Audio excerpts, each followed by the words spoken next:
play. Tales can be sublime. A place where senses sometimes meet the soul.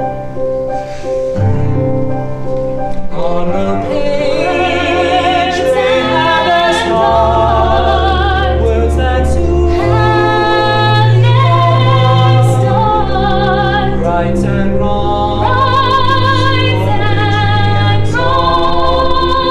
playing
through the years that cycle by, and seasons give us sun and give us rain, poetic is the life that will soon sigh, in verses many, but with one refrain.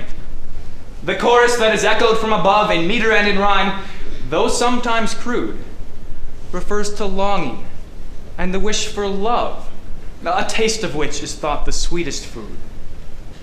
So, what impedes a yearning heart to find another one that shares a common beat?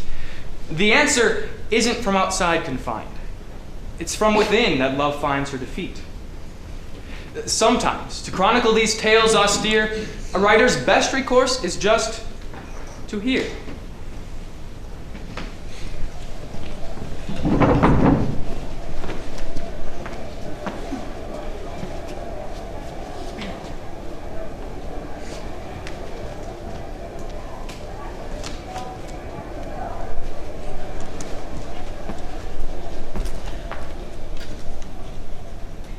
Friends, colleagues, and esteemed guests, our next speaker is a first-time presenter here at the Society. As a matter of fact, this is a rare treat for us because Dr. Charles Eliot seldom takes speaking engagements. But with a little coercion from his colleagues in the Psychological Society, we are delighted to have him speak to us today. Charles Eliot is an Associate Professor of Psychology at the Larkin Institute for Cognitive Studies. Dr. Eliot is an author and co-author of 3 highly acclaimed books dealing with perceptive and cognitive dysfunction. His first book, The World and Our Reality, was written by Dr. Eliot while he was still in graduate school at the tender age of 28, and immediately marked him as an innovator in both psychological research and practice. All of Dr. Eliot's books are available in the lobby.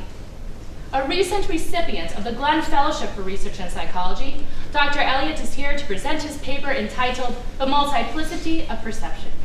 Ladies and gentlemen, without any further ado, it is the Society's great pleasure to introduce to you Dr. Charles Eliot.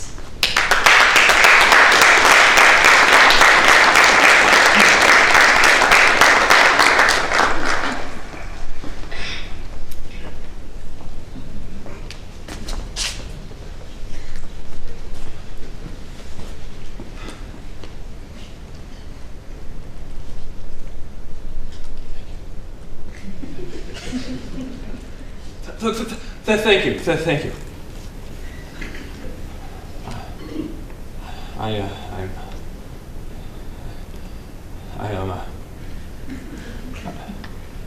I've been,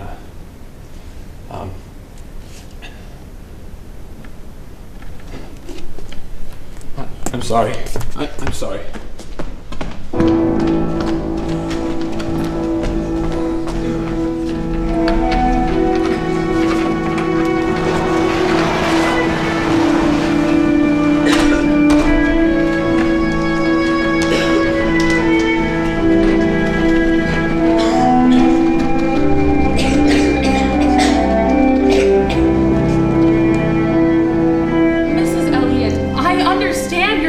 confidence in this issue, but please believe me when I tell you that we feel as though we've done just about all that we can for Charlie.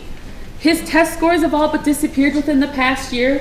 Sometimes he seems attentive in class, but day to day it's unclear as to whether he'll participate or do any writing. This, coupled with his refusal to speak, is making it very difficult for us to mark any improvement in his entire 6th grade year.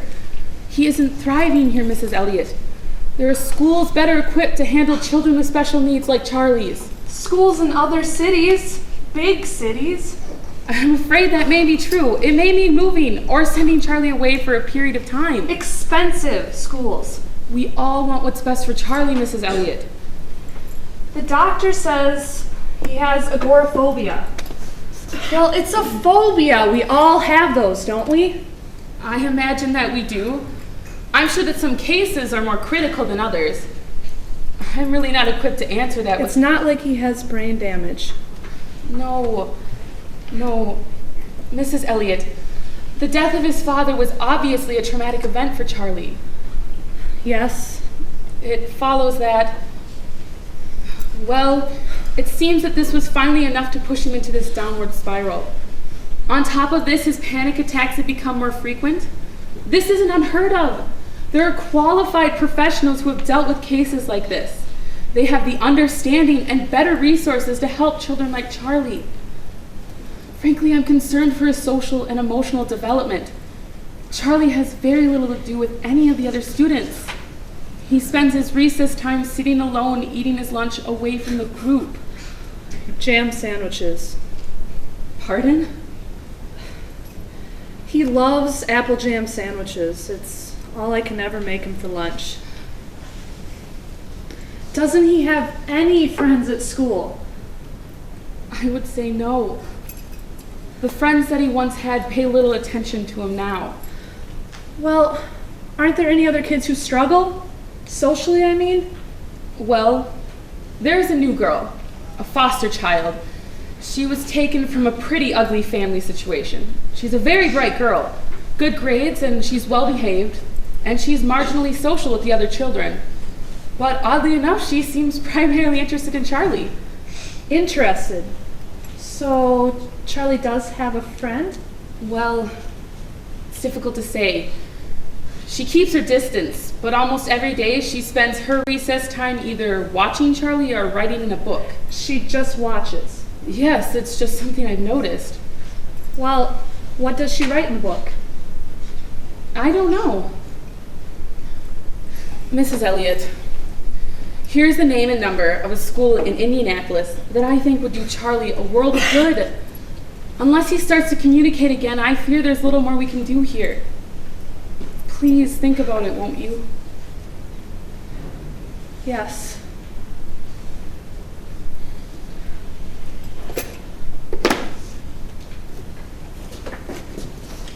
Thank you, Mrs. Singletary.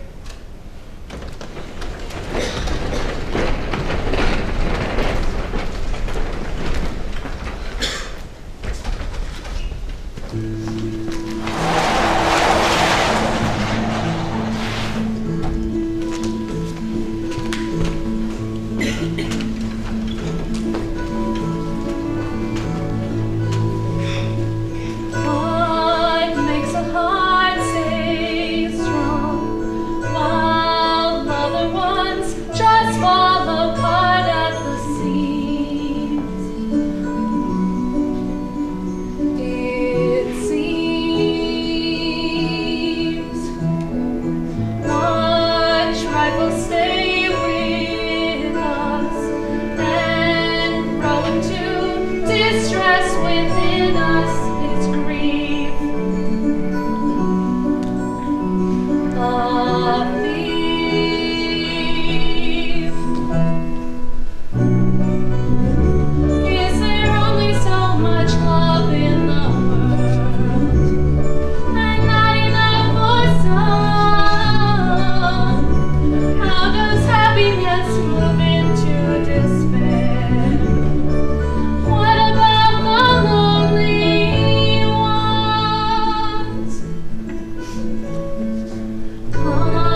my lovely one, my lovely one.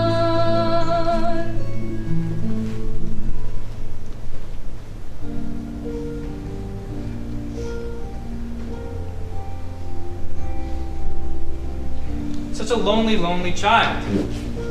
Gabby, Mike, are you paying attention? Yes, sir. But even the saddest melody can perk up with a bit of accompaniment, wouldn't you agree? Absolutely. Most definitely. Why don't we bring a bit of light to the hillside? You got it. Right away.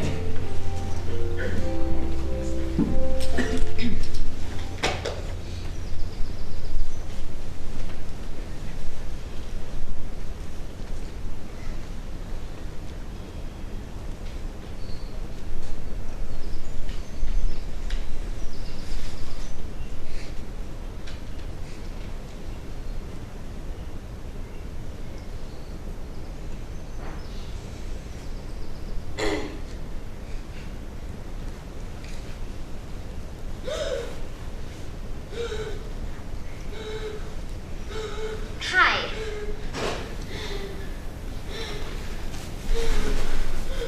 We've never been officially introduced. I'm Amanda. People call me Mandy. I know your name is Charlie, and I know you don't talk, but I know you can. I know that your dad died 9 months ago, and you haven't talked since. And I know that you eat the same kind of sandwich every day at lunch. Jam and bread. And I know that you get panic attacks. But I don't think you're getting one now. See? It's getting better already. I'm not right all the time, but I am right 72% of the time. I've been keeping track. 72% is well above average for someone my age. People tell me that I'm very perceptive. I think it's very perceptive of them to notice. I know your mom and Miss Singletary had a long talk about how if you don't start talking soon, they're going to have to send you to a special school away from here. You didn't know I knew that, did you? Impressed? You know what I am? I'm an observer of life. People can know a lot if they just be quiet and watch.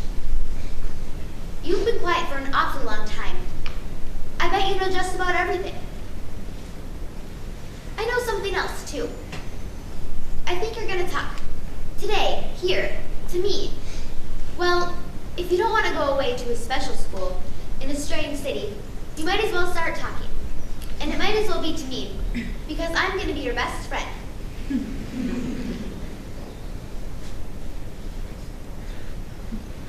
Well, enough about you.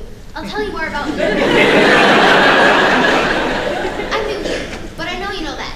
I'm from Indianapolis. I got foster parents now, because my real parents went to jail. I don't even think they're my real parents, because I'm nothing like them, and I've never been anything like them. As a matter of fact, people tell me that I'm my own person. I like that, even though I know it's just a polite way of saying you don't fit in. You know what I really think? I think that I might be of royal descent. I might even be a princess.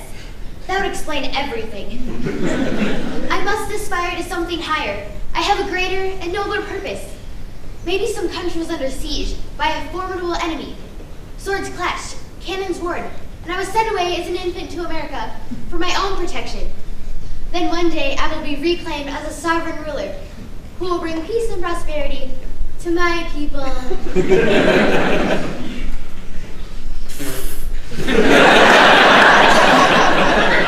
It could happen, Charlie. Sometimes pretend things are more real than real life. I think life's just a play anyway. When the play is over, that's when real life begins. William Shakespeare said, "All the world's a stage, and all the men and women merely players." Do you believe that? I do. I have to. It means there's hope. Of something else. Something better than this. Otherwise, why get up in the morning?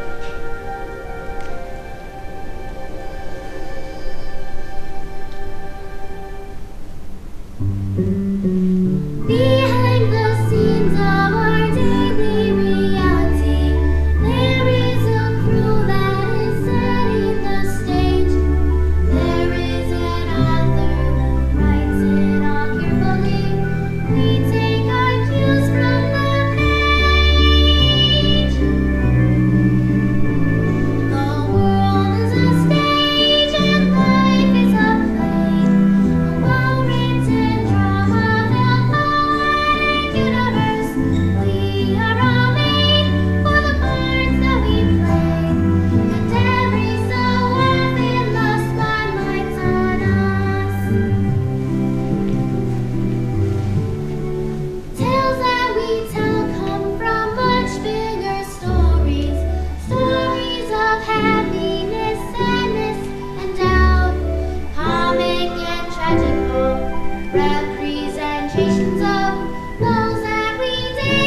I just heard. Heard what?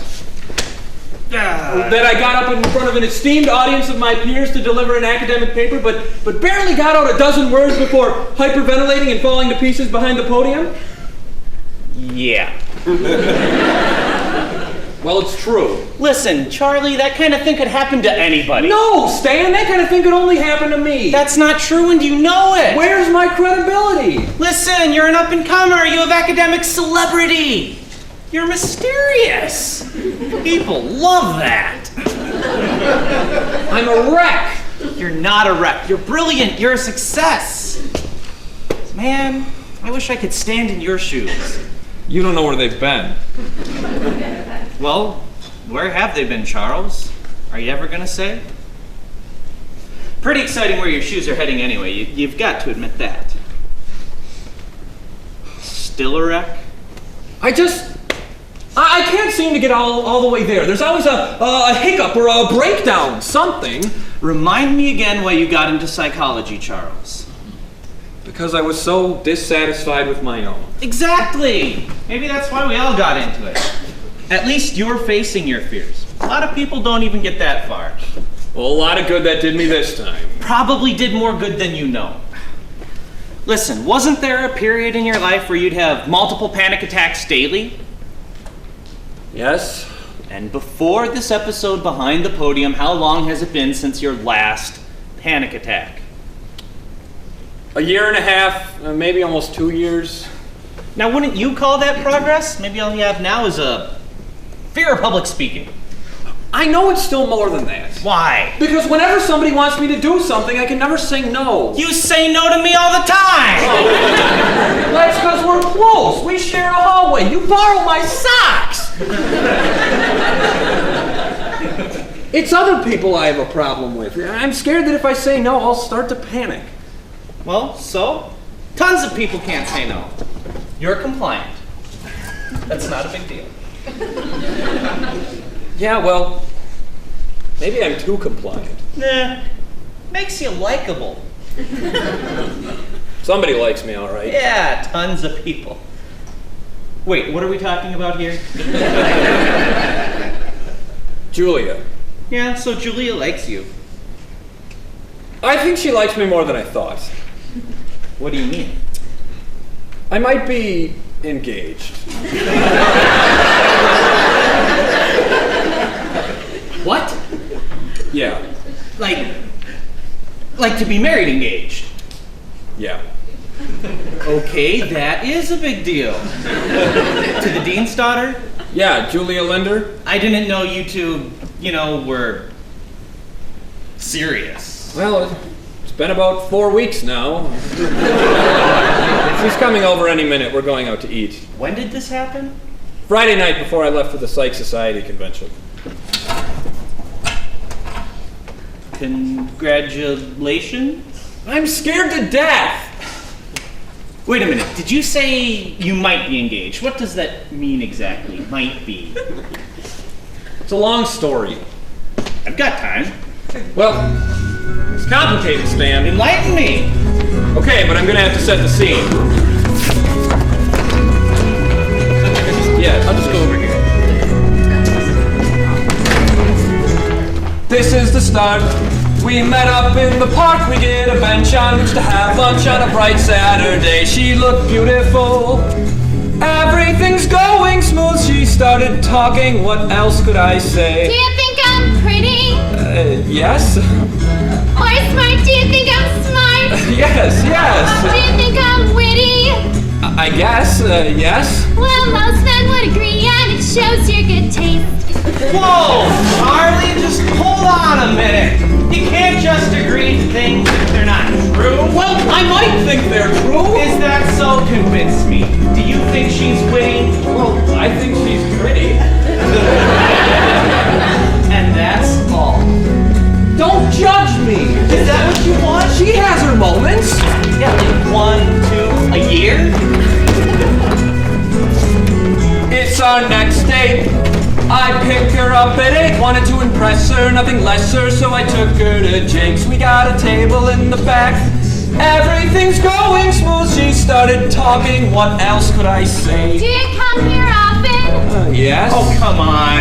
You must be a man of means, very well off. We'll have limp Florentino and a bottle of your most expensive champagne. Oh, is that okay? Yes. Charles, this girl will take you to the cleaners. You've got to hold back. Take a stand. But how? She's a nice girl. With an expensive appetite, you don't eat lamb. Well, I guess I do now. Next time you go to Jake's, get me a box. It's a fancy restaurant. You don't get boxes. I like their leftovers. It's tacky. No, it's not. It's our latest date. She is looking great. Took her to a pub, then to a club to hear some cool jazz. We listened to the band. Everything's going smooth. She started talking. What else could I say? Do you love me? Yes. Good, 'cause I love you too. Let's get engaged. Can we tell our parents? Yes. Do you wanna dance, honey? Well, I'm not one. Oh. Yes!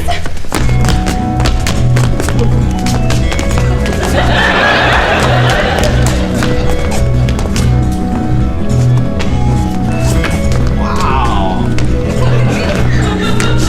Charles, when did you learn how to dance? I didn't. Then who's leading?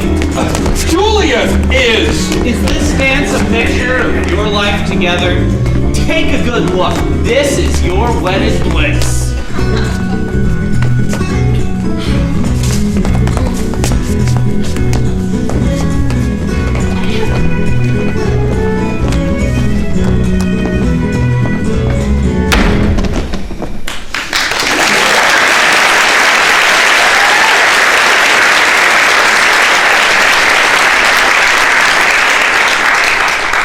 Okay, that all could have been handled better.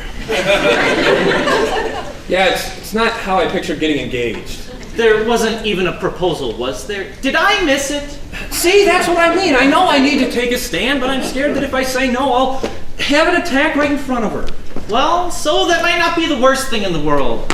You've got to face your fears. Remember your therapy. It's not the situation that leads you to panic as much as the fear of panicking itself. Yeah. I know that, but I can't risk it this time. Why not?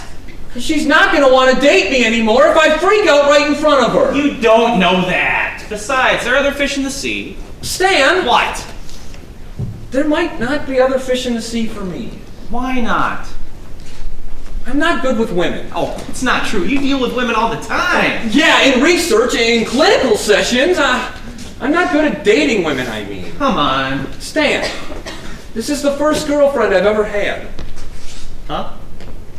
You know me, I've never had the nerve. I'm always buried in my work, but Julia's easier. She talks a lot. I like it that she talks a lot. Sometimes I don't even have to. Could you live with her talking like that for the rest of your life? I don't know. Look, maybe it's not that bad. She's Dr. Linder's daughter. It might actually help my career. What? What? Would you just listen to yourself? What? This is pathetic talk. No, it's not. It's logical. It's very pathetic. It's not pathetic. Ah, wait, lot of much pathos. Why? Do you love her? Sure. For real, I mean.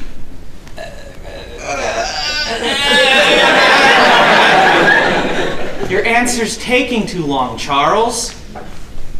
I feel like I could love her, like I will love her. Oh, but you don't love her yet. Many cultures for centuries have had marriages based Oh, on... please, arranged marriage, mumbo jumbo. Do you love her? Well, love is a complex issue. It takes many different forms. Yes, Charles. I am also a psychologist. I understand that love is an onion with many layers. Let me distill this even further for you because I know you're avoiding my question. Do you feel for Julia? Then you darn well better not be engaged. Not yet. You've got to be able to tell her no, Charlie. You'll be miserable!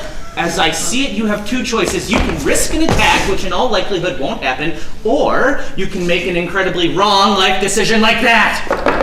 Okay, I'm trying. Try harder. Are you ready to go? I hope you're ready to go. You know how I don't like to wait. Yeah, I just need my jacket. Oh, Julia, you remember Stanley Anderholm? Hello, Stanley. Hi, Julia. Good to see you again. Charles, dear, have you told Stanley our good news?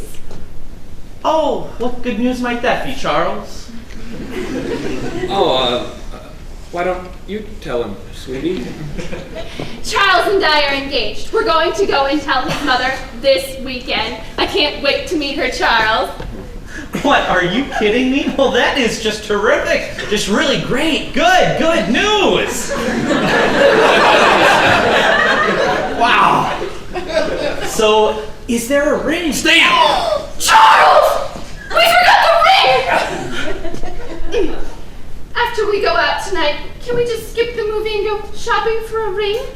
That sounds all right, doesn't it? Yeah, that sounds fine. Yeah, that's a great idea. Just be careful of those wide-eyed salesmen. They might just try to slip you the most expensive one. Sometimes you just need to say no. Well, I'm sure we'll be able to find one that accurately represents our love for each other. Right, Charles? Right. Absolutely. I'm just saying that sometimes you can find the prettiest one, and then when they spring that price on you, you can just about have a heart attack. But then again, sometimes it's better to have the attack, huh, Charles? We better get going. We'll see you, Stan. Bye! Bye, Stanley. Lock up my office, will you? Okay, yeah. You two have fun now.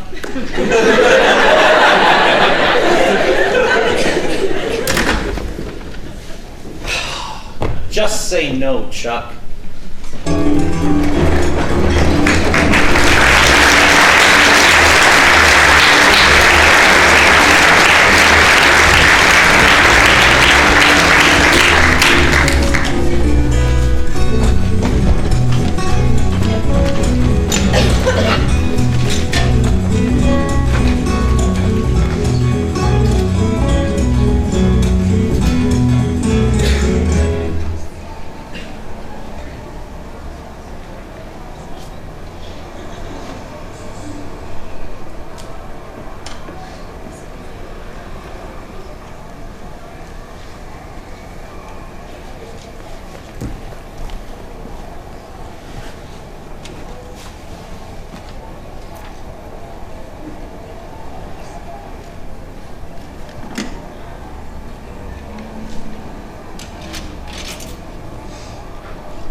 Mrs. Elliot?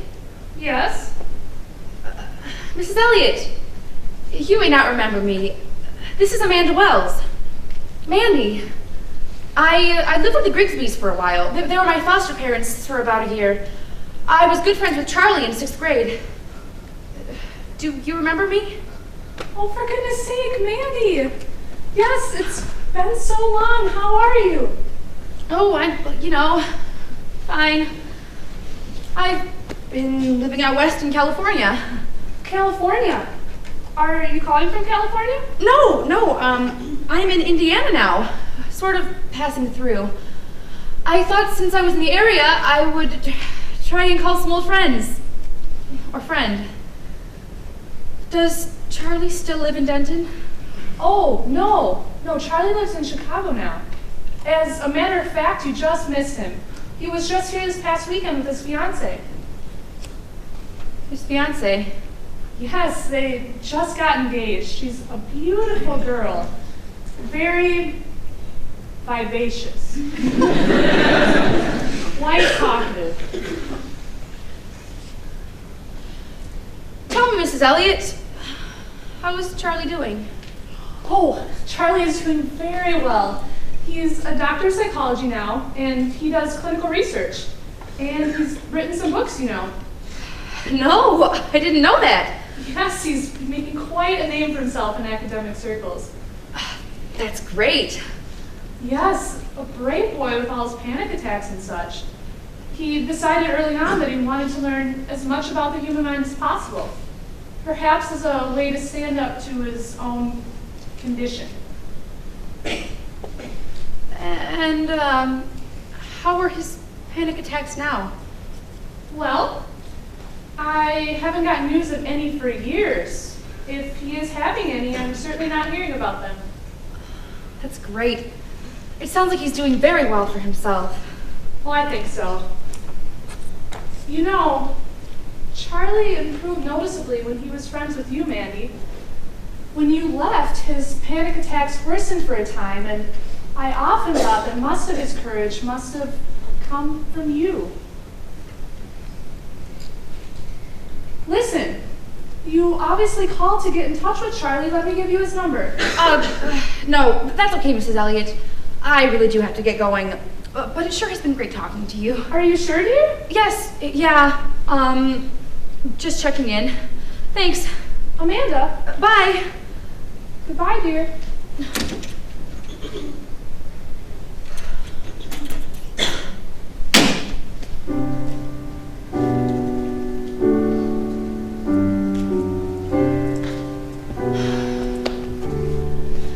Oh, I can't keep living like this. I want to run. I've got to get away. I have to believe that there's a much brighter day. I can't keep living like this. I'm breaking ties. I've got to find new friends. I want to be free. I want to start again. Start again.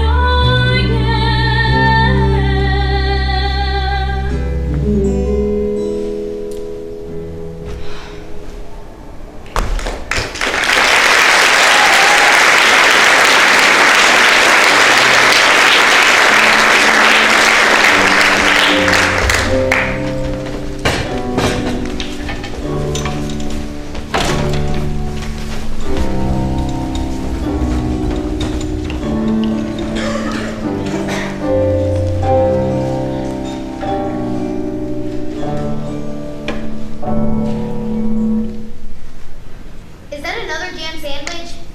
Yep. Got any peanut butter on there? Nope. Just jam? Yep. Why do we jam sandwiches so much? I like jam sandwiches. Do you eat other food? Yeah, but for lunch I like jam sandwiches. What kind of jam do you like best? Apple jam. Is that what you're reading now? Yep. I've never heard of apple jam. It's kind of rare. My mom says you have to look for it, but she always finds it for me.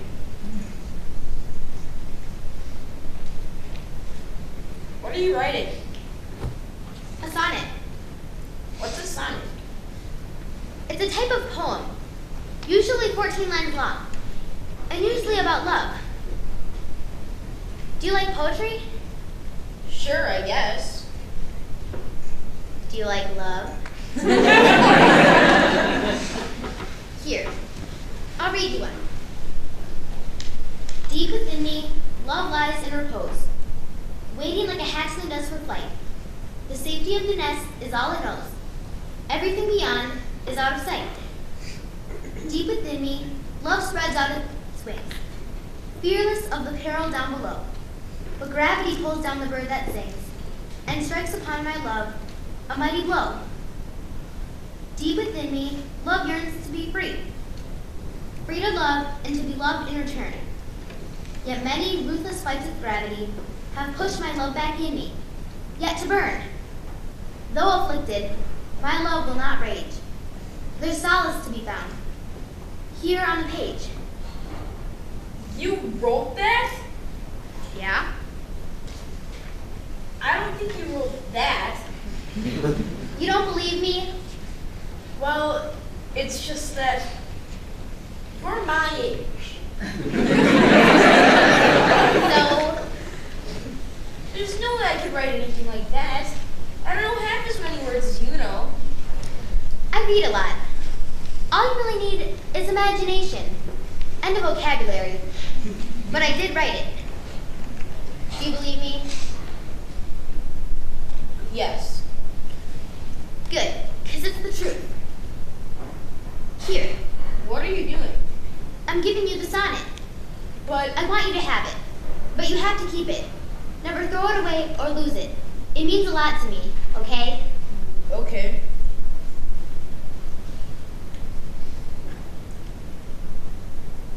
I can't read this. You can read it. You just have to hold it up to a mirror. A mirror? Yeah. I write everything in this book left-handed and backwards. You write backwards. Yeah, But you're not left-handed. I know, but it takes practice. Why do you do that? Because reading something backwards makes you try harder. It slows you down. Poetry should be read slowly, especially if it's about romance. Romance? Yeah, romance. You know about romance, right? Well, yeah, I mean, I've heard of it. Heard of it? Yeah. Oh, Charlie, romance is beautiful. Romance is about adventure, heroic bravery, and love. It can be pretend, or it can be real. Is this that thing about you being a princess again? Yeah. Wait, no. Listen, Charlie, it isn't always like that. Romance can happen in the most simple ways. It's hard to explain. Here. Close your eyes. Imagine that it's very late at night. Fall in silence. Moving into winter. Not a flake of snow has made its flight. But in the calm, the season softly enters, offering hope within the bleak and the white.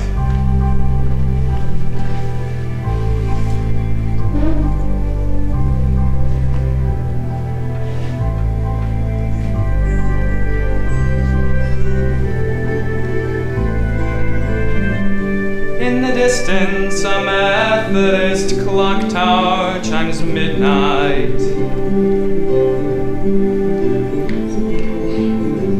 As if to signal the snow to begin falling down. It drops slowly in big flakes lit up by the streetlights. And it hushes the sound of an otherwise much louder town.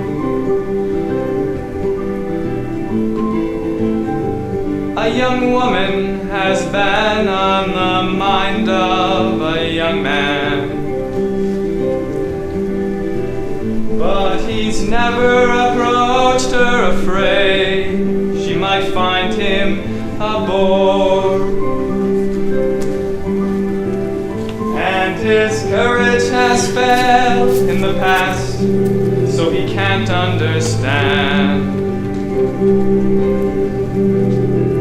why, compelled by a beautiful night like tonight, he walks up and he knocks on her door, and he says, dance with me through the falling snow.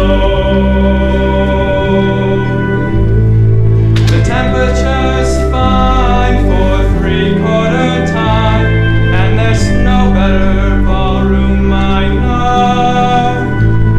So dance with me through the empty streets. The traffic is dead and there's a tune in my head, and without you it won't be complete to do the snowfoot walk.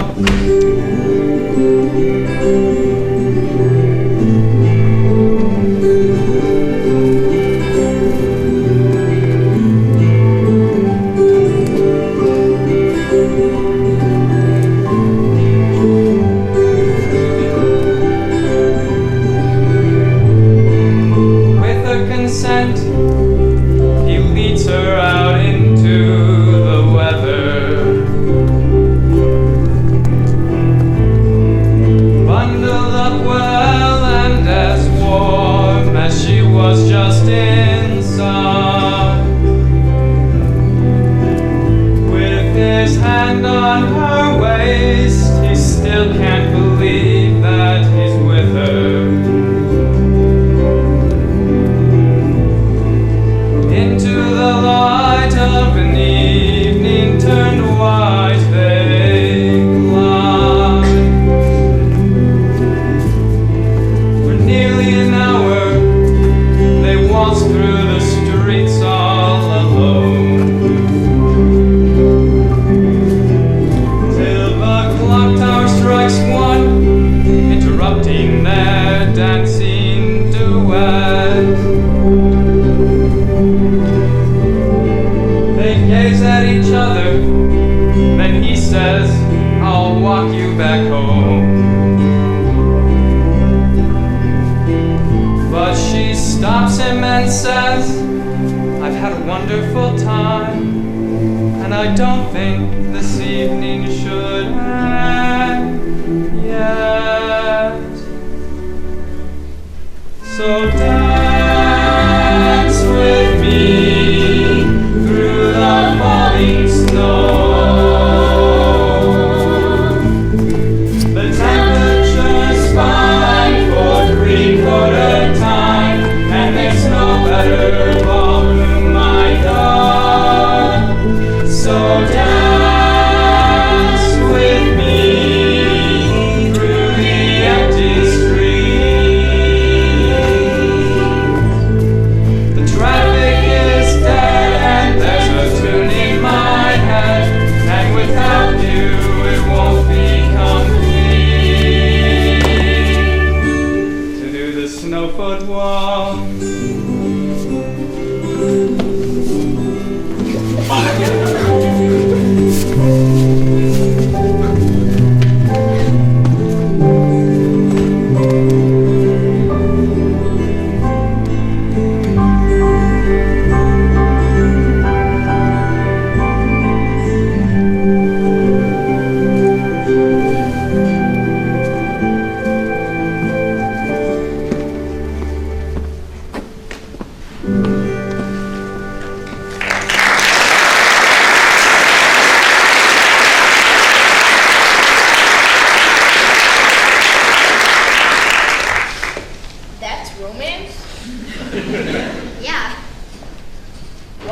don't think I'd ever be able to do something like that.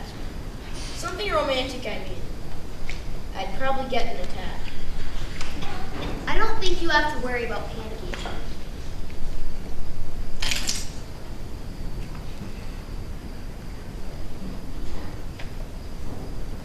Look, Charlie.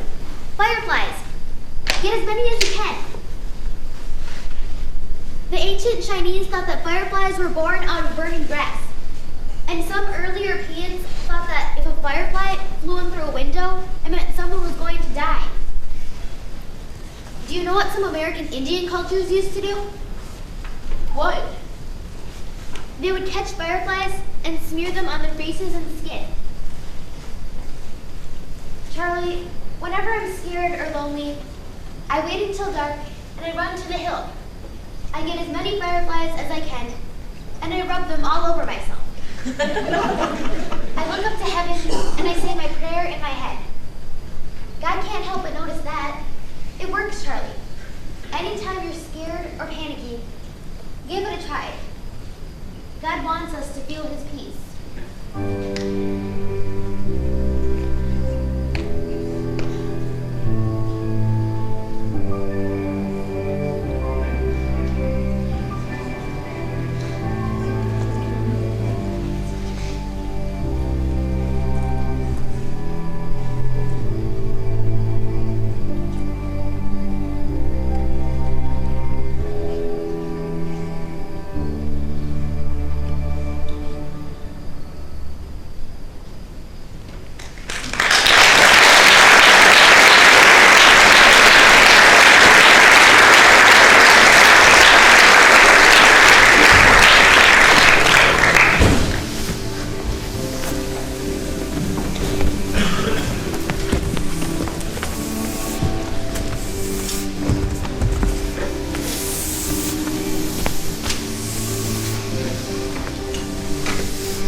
Something I often have in mind whenever I'm with objects on the stage.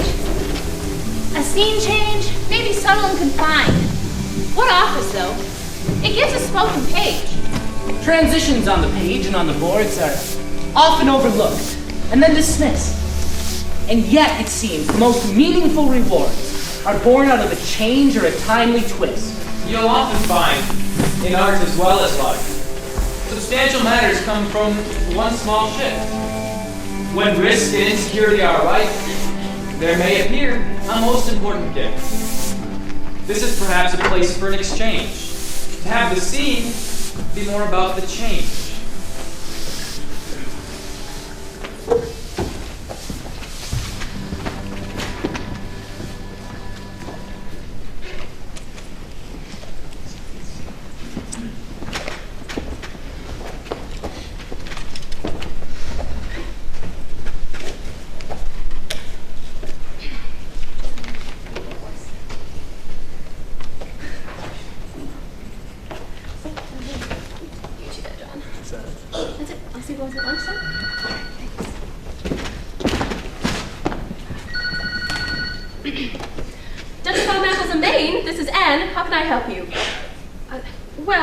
Well, we were hiring.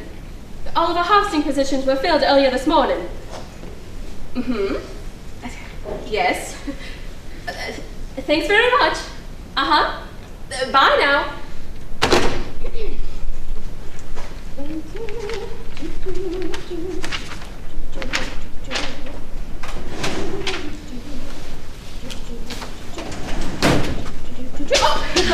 Hi. Hi. Is there something I can do for you? Yes. I read an advertisement that you were hiring. I'm sorry, all of our harvesting positions have been filled. Filled? Yep. Oh. I'm sorry. All right. Have a nice day.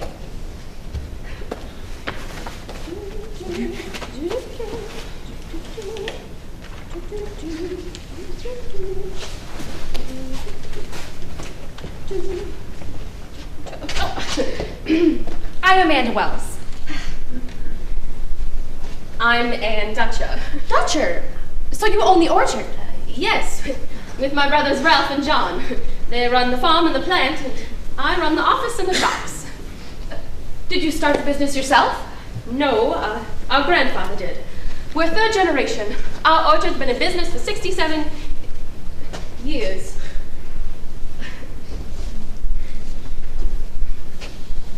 You deal in more than just apples.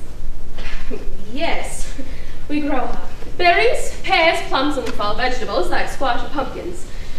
We produce pure maple syrup, honeys, jams, jellies, fresh apple sauce, cider, and a variety of fresh baked goods. Oh, and of course, every type of apple that could grow in the state of Maine.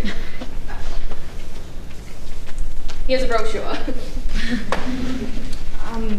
Where do you sell your products? Right here for one. In the fall, people can come and pick their own apples and buy products directly from us. Otherwise, our products are stocked in various grocery stores and gift shops on the East Coast and across the Midwest. We package and can all of our own products And ship them directly to merchants? Sorry, it's written right.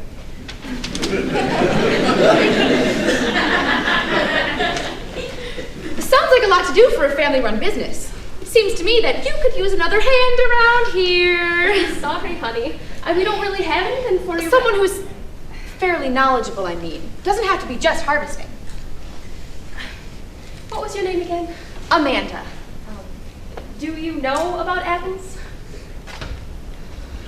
Well, I know that apples belong to the rose family, and the blossoms emerge in late spring and range in color from pinkish white to red.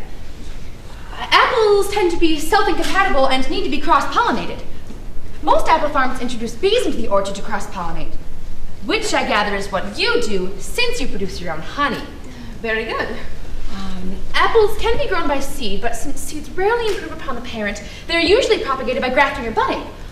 Did you know that over 25 species of apple exist today, all of which are descendants of two original forms, Pyrrhus malus and Pyrrhus baccata? No, I didn't know that. Yeah, weird. Apples can be affected by any number of pests like cobbler moth, apple maggot, cankerworm, tent caterpillar, and woolly aphid. Other difficulties include diseases like apple scab, rust, apple canker, powdery mildew, and black rot. Chemical, or in your case, organic, pesticides and fungicides tend to be a common solution. Right? Right. How did you know we use organic? Oh, that was just a hunch. I've got a good nose. I pay attention to my senses. Oh! Did you know the patron saint of apple orchards is Charles Borromeo, also known as Carlo Borromeo, father of the clergy, apostle to the council of Trent? Whoa! That's good. That's very good.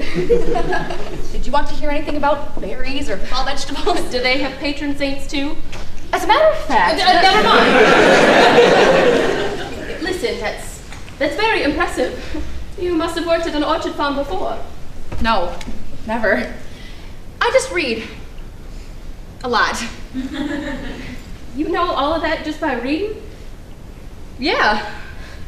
Well, reading it and living it are two different things. I know, but listen, if you had any little job that... Where are you from? I've been living in California for a while now. What brings you to Maine?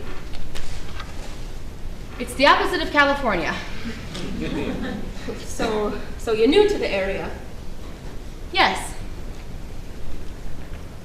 That's quite a shiner you got there.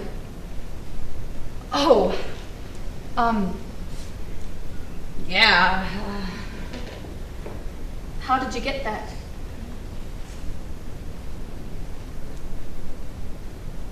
Love, are you okay?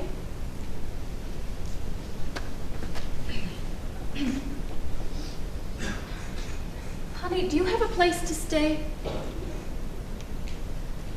Not yet. I'll tell you what.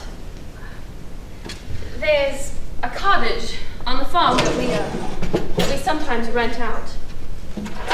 You can stay there for the rest of the month, and in return, I will try you out.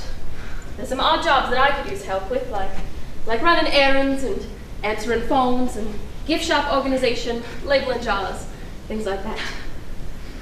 If you work out and If you want to stay, I'll pay you regular wage after that. Oh, Miss Dutcher, Anne, thank you so much. You won't regret it. I'm 100% reliable. Okay. I'll see you in this office tomorrow morning at 7 o'clock. Sounds great. Do you have any luggage anywhere? This is it. I'll call someone to bring you to the cottage. Actually, if it's all the same to you, would you mind if I walked there myself? I saw a beautiful bluff outside when I came in, and I'd like to spend a little time out there, if that's okay. Suit yourself. It's not more than a quarter mile down our service road, just past the bluff. Thank you, Miss Dutcher. You won't regret this. Okay. I'll see you tomorrow morning in this office at 7 a.m. And call me Anne. Thank you, Anne. Oh. Excuse me.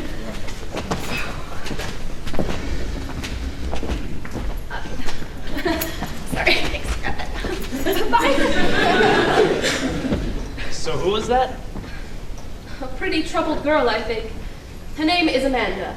Is she a new hire? Yeah, sort of. She'll be staying in the cottage for a while. Let's keep an eye on her. Are we expecting some sort of trouble? No, I just don't think she came here for work. Then why is she here? For help.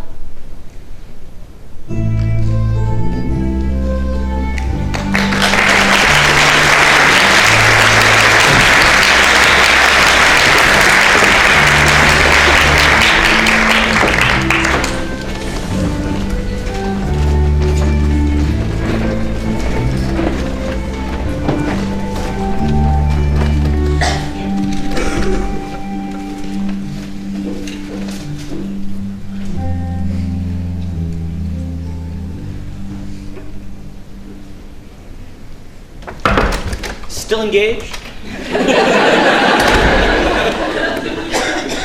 Yes? In love with her yet? Stan, give me a break. Did you buy her a ring? Yeah? Was it the biggest one she could find? Yeah. You know what I think, don't you? Yeah! She wants to be married to a doctor. She loves the idea of you more than she loves you. You're a symbol to her. You think she's vicariously imprinting? Exactly. Could be worse. Listen, if it's not right, Charles, it's not right. Is it right? Maybe not yet. Then you're gonna have to tell her no.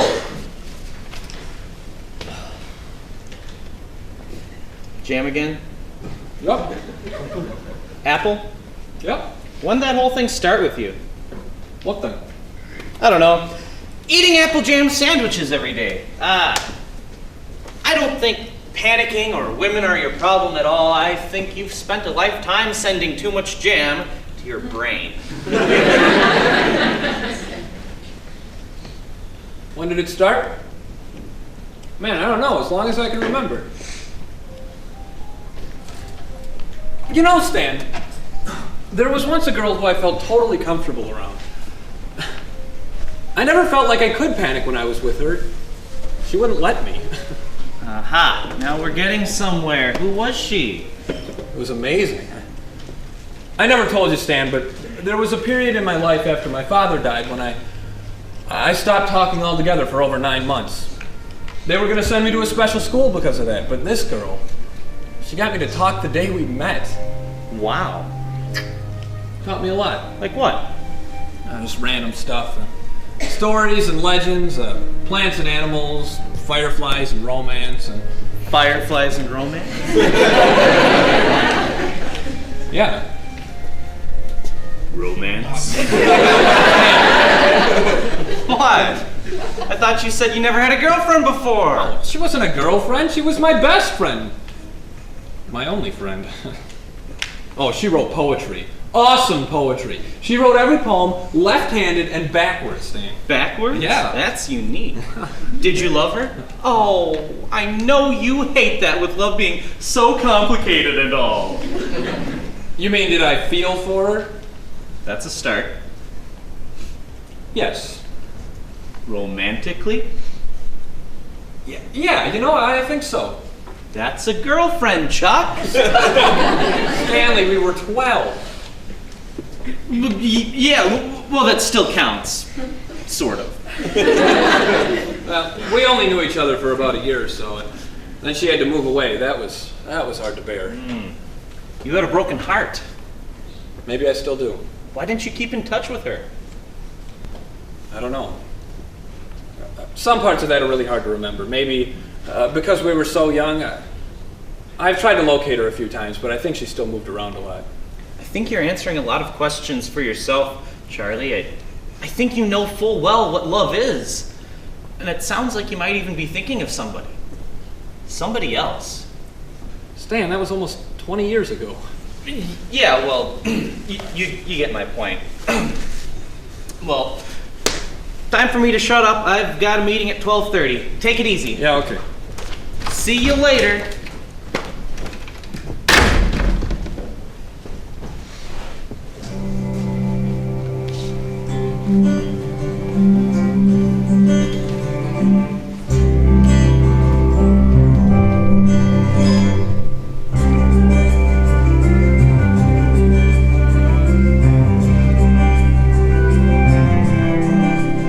What did so many years and so many miles ever do to us?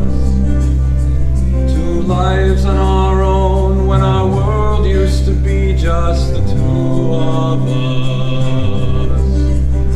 Right now, at this moment, at this very time, do you have the same thoughts as mine? My mind keeps wandering. What keeps me wondering where?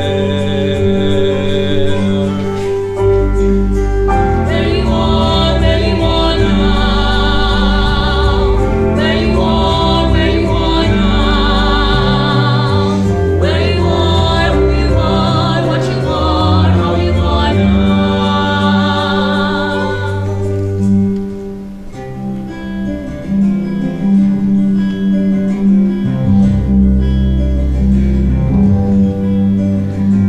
There was a time when you needed a friend who could carry you.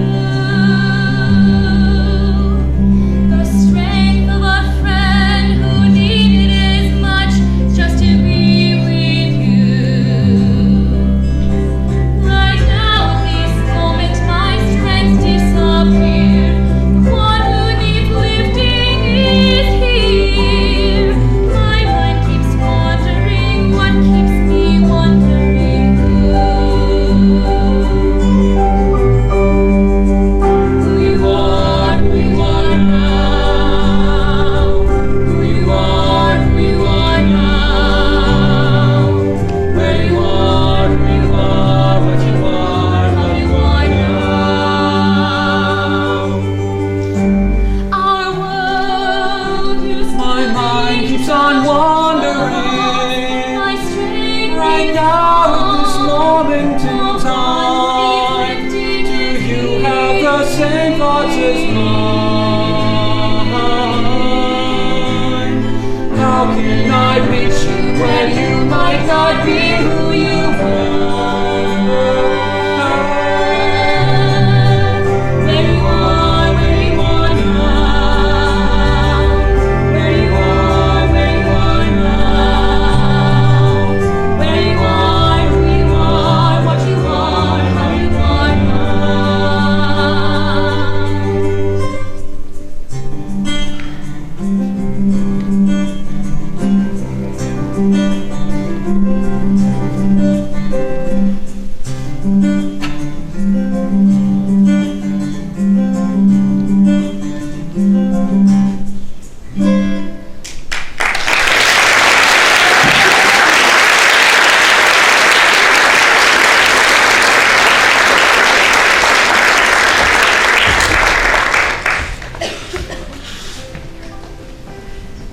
The land I seek was once a home to me, but in my travels I have lost my way.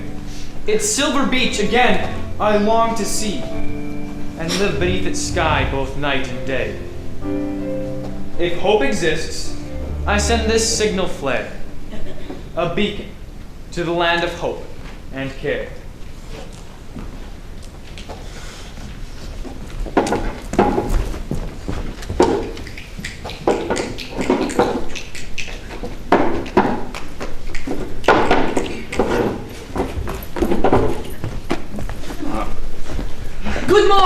Good morning. You're selling gift baskets with jam? With the jam! Yes, very good. This one is best.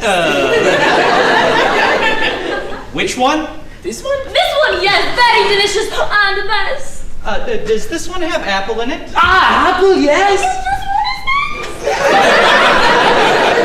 I'll take the one with apple in it. Ah, this one is also best! Yes, very excellent, delicious, and good with apple. Excellent. Cool. Thank you. Hey, have a nice day. Have a nice day. And a nice day to be having with you.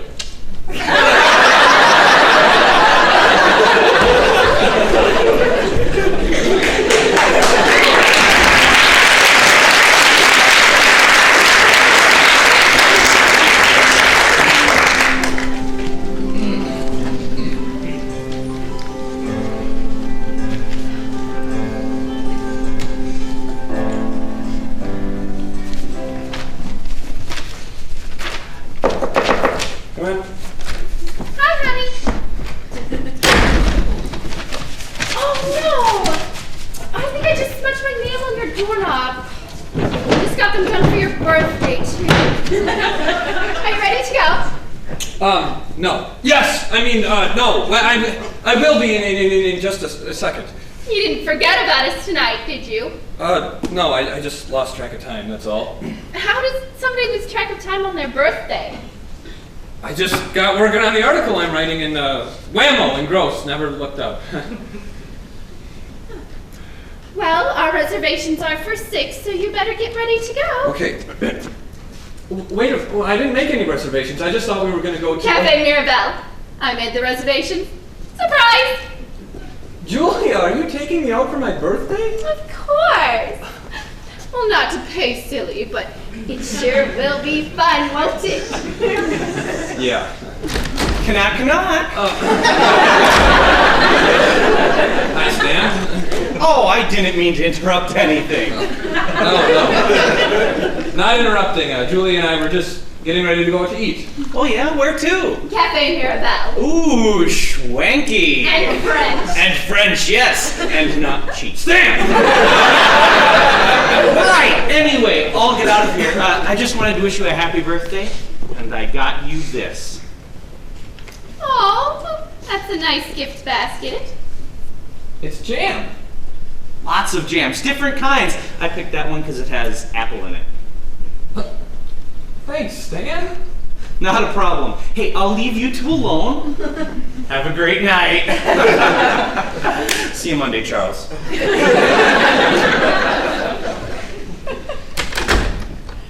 Well, that's a quaint little gift.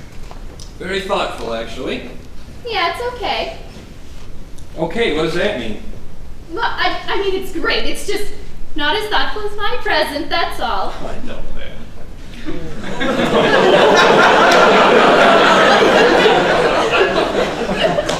What did you just say? Oh, nothing. Did you just imply that my birthday present to you isn't thoughtful?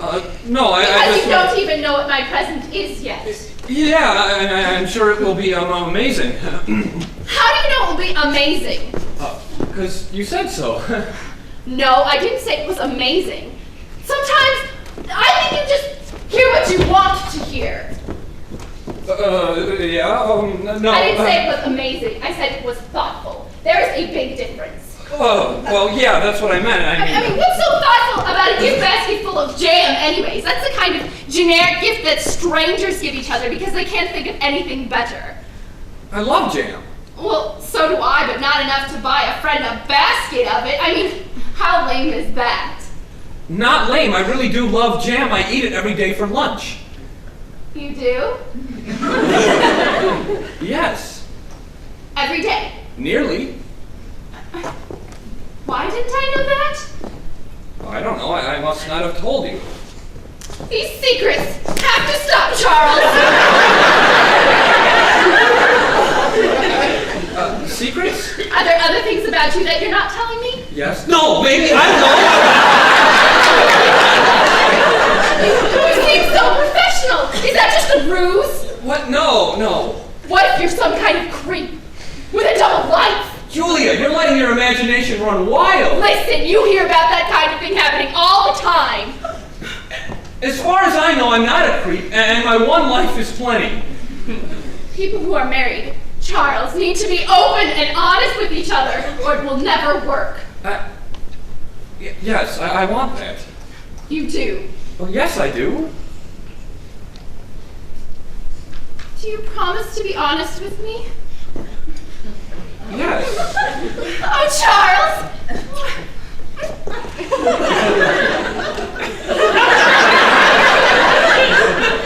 Wait, is that it? Is what it?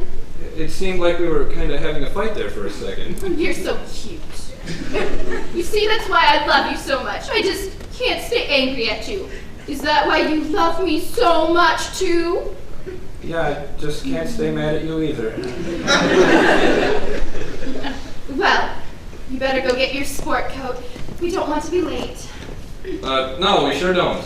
Cafe Mirabelle, here we come. Cafe Mirabelle.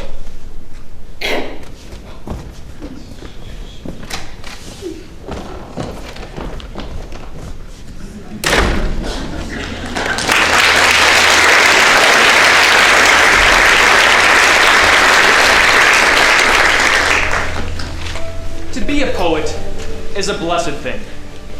A bard who spins the common into gold affords no simple task to make words ring, or bring the warm starved soul in from the cold. And yet, so often, those who have a light hide its glow, lest sharing bring them fright.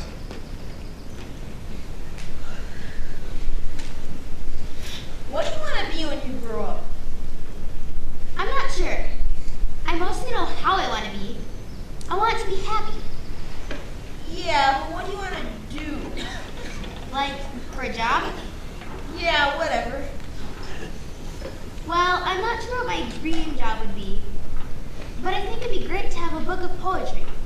I mean, an actual book of published poems that I wrote. That's actually been a dream of mine for a long time.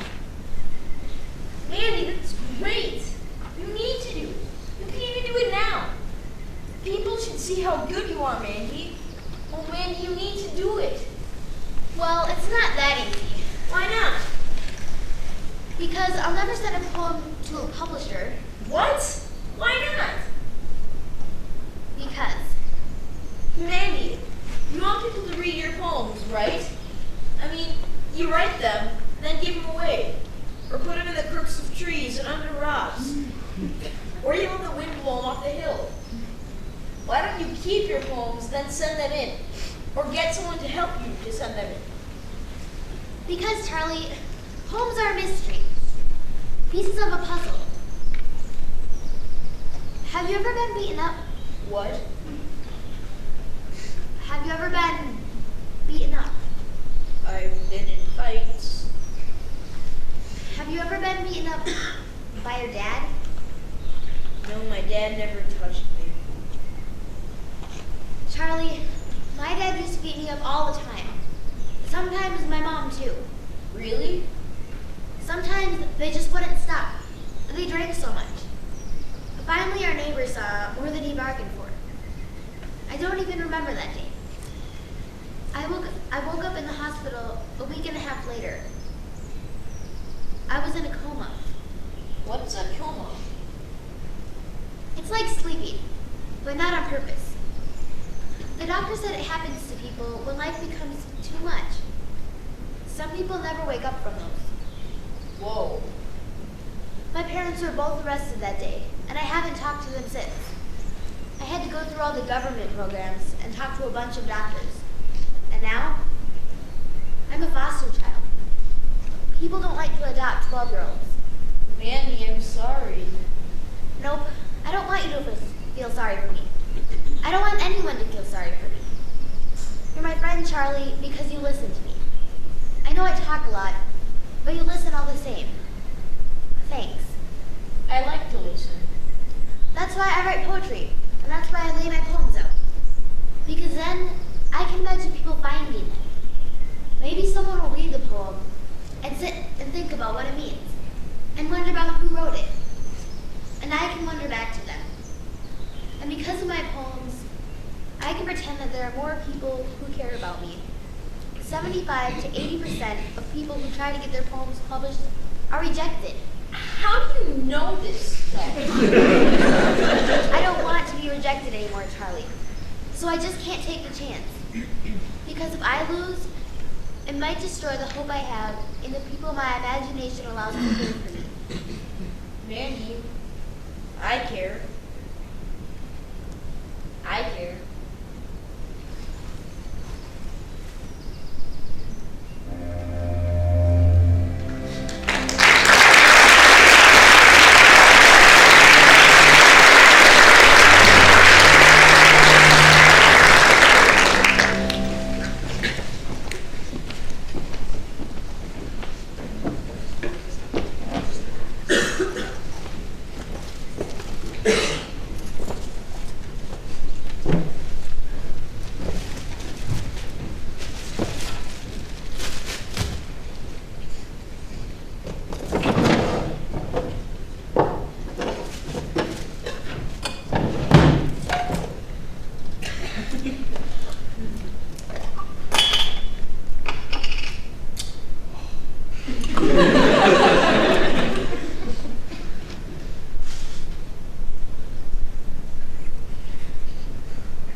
Morning, Charles.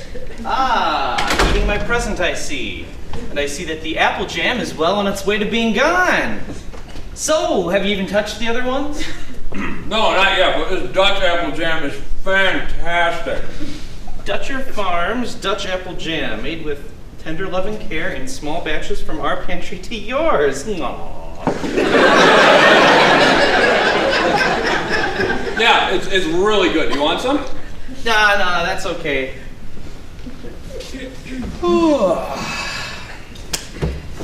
So, how'd your birthday date go with Julie on Friday? Did she get you a present?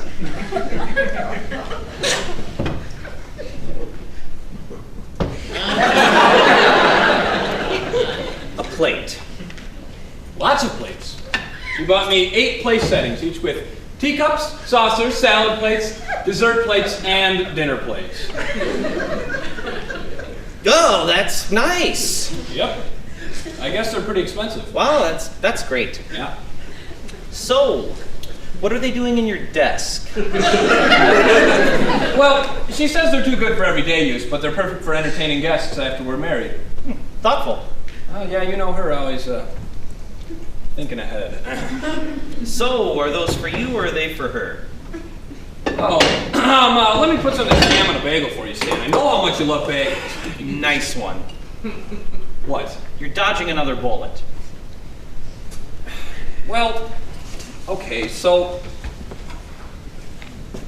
Julie and I kind of almost had a fight the other night. A fight? Almost, kind of. What does that mean? Well, it's hard to explain, but it started with me questioning her thoughtfulness. Oh, bad move. Yeah, I know. Then my honesty was called into questions, and I was accused of withholding secrets from her. And I was this close to being a creep with a double life. Yikes. Yeah, but what made it almost a fight? Well, see, that's just it. For the first time, I kind of felt like having it out with her. Whoa. Wait, you? Are you kidding me? Are you? Yeah. I wanted to scratch beyond the surface a little, you know? Finally! Her transformation was a little scary, though. Really? Yeah, Jekyll and Hyde. For a minute, I thought this was going to be a bona fide argument, but I remained calm, stood my ground, and suddenly it was over. Huh. I told her I'd be honest with her, and snap, back to normal. Wow. Maybe she is the perfect girl. Or a ticking bomb. Charles, see? I am sensing in you much fear. Okay. Do you want a bagel or not? Yeah, okay. Just remember my birthday's in 6 weeks, and I don't want a jam basket or plates. Better not forget it this time. Thanks. Oh. Hey, that is good. See, what did I tell you? Well, that proves it. Proves what? I have excellent taste in gifts. I'll be in my office, Charlie. Yeah. See ya. Yep.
Stand. Stanley! Come here!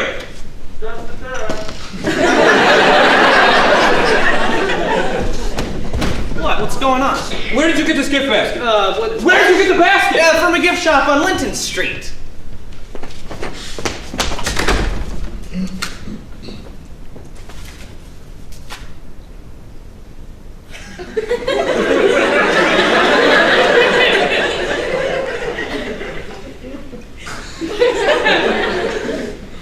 It's only on the apple jar. What? It's only on the apple jar. What is? Here, look at this. What is this? It's in pen. What language? Here, hold it up to the mirror. It's a poem. It's a sonnet Written backwards. Hey, weren't you? It's her! It's she.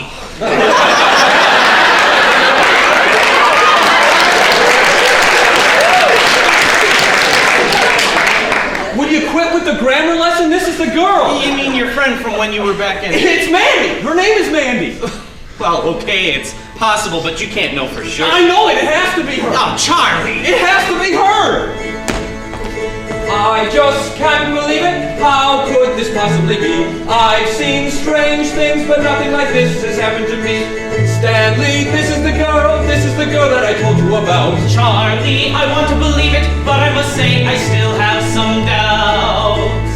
Okay, you found a poem. A sonnet! Sonnet! That's what I meant, but just think it through. Could this be a coincidence? No! Why? Because this is the sort of thing Mandy would do. The world is full of people. If one would do it, why couldn't two?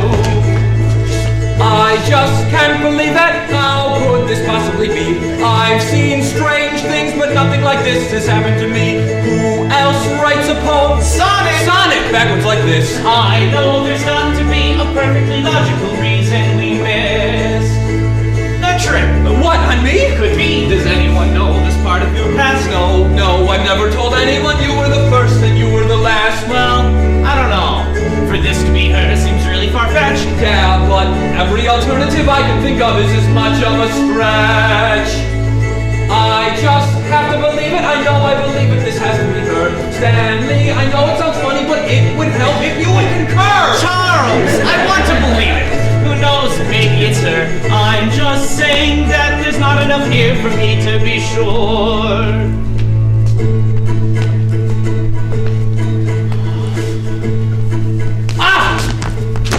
I remembered something. Remembered what?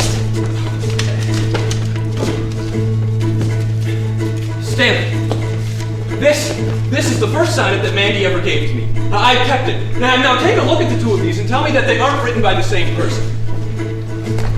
Well, there are some obvious similarities. It has to be her. This one certainly is. This one's neater. Well, she's older. She's had more practice. Look at the T's and the P's.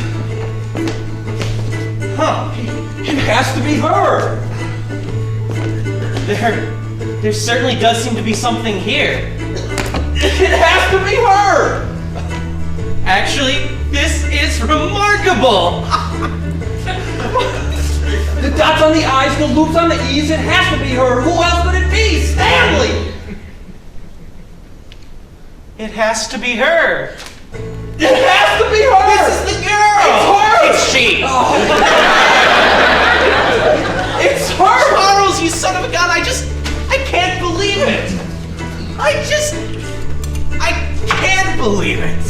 I just can't believe it! How could this possibly be? I was skeptical, you said it was her, but now I agree. It's her, it has to be her. I told you it was, and now you see. I've seen strange things, but nothing like this. I just can't believe how it was, this now you see. I was skeptical, you said it was her, but now I agree. This is the girl, this is the girl, this is the girl that I told you about. This is the girl, this is the girl, this is the girl, and there can't be no doubt. This is the girl, It has to be her. this is the girl, It has to be her. this is the girl, this is the girl, this is the girl. It has to be her. This is the girl. It has to be her. This is the girl. It has to be.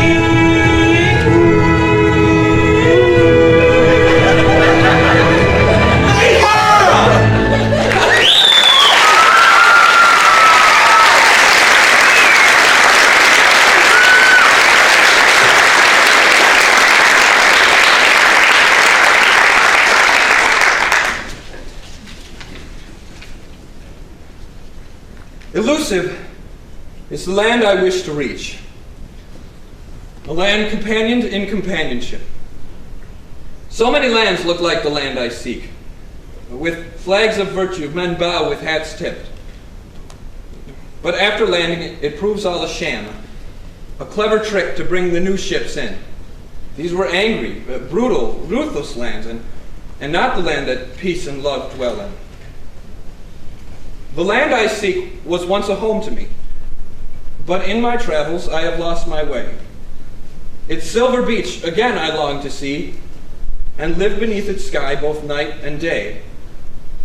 If hope exists, I send this signal flare, a beacon to the land of hope and care.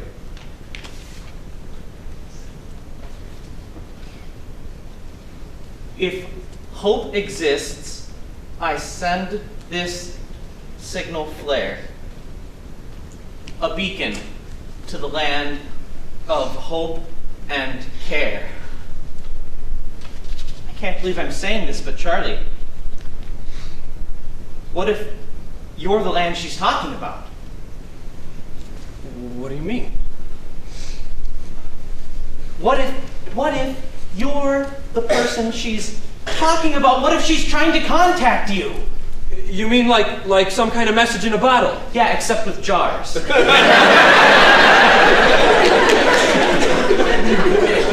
Listen, would this girl do something like this? Yeah, I think it's exactly something she would do. She hides her poems for people to find, or well, she used to. Charles, this sounds like an adventure waiting to happen. Well, it certainly bears some more investigation. It certainly does, Dr. Elliot. Man. Charlie, Charles. Chuck. I'll just leave you to your thoughts. Oh, I'm sorry, Stan. No. It's okay, I understand completely. Let me know if you want to have lunch. Okay. Oh, Stan! Yeah? Where did you say you got the gift basket? Gift shop on Linton Street. Stop by my office if you need directions. Okay, thanks.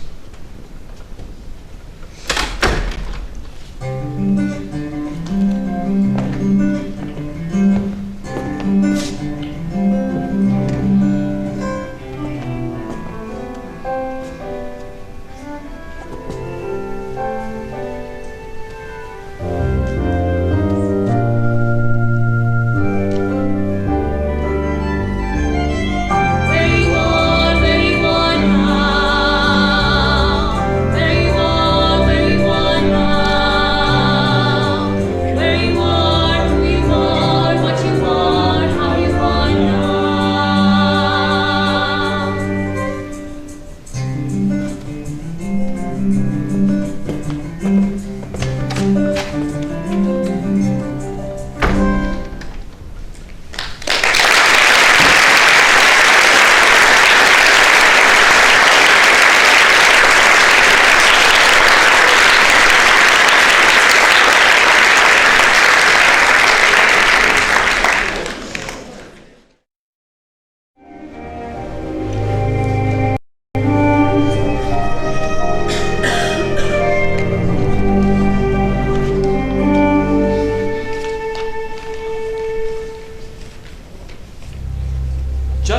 the changing phases of the moon, or happy seasons that fill souls with cheer, or like the notes of some familiar tune that fade and blow away once past the ear. How fleet is gladness when it runs its course. It's never wished away, but off it goes. And then comes anger, followed by remorse, entangling hearts in its own bitter throes. So cycles life. Some take it all in stride and move from step to step with agile foot, while others find a part inside has died, as desperation grows from this small root. The desperate don't always reach for grace. When gladness runs its course, some turn their face.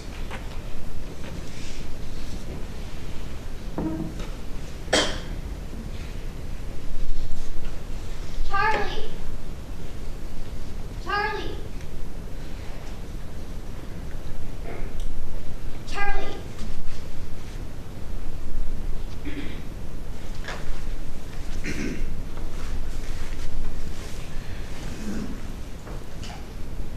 Charlie, I'm moving. I have to leave Denton. I know. You do? Yes. How? Because I can feel it. And I found your last 2 poems. You didn't hide those very well. I wanted you to find those. Well, I did. I'm getting new foster parents. They're coming in 3 days. I want so badly to stay. I don't want to leave, Charlie. You're my best friend, and I'm going to miss you more than I've ever missed anything in my whole life. I just don't have a choice. I've been crying for 3 nights. Here. I wrote down the address of my new foster parents. They live in Bloomington. Take it, Charlie. Charlie. Please.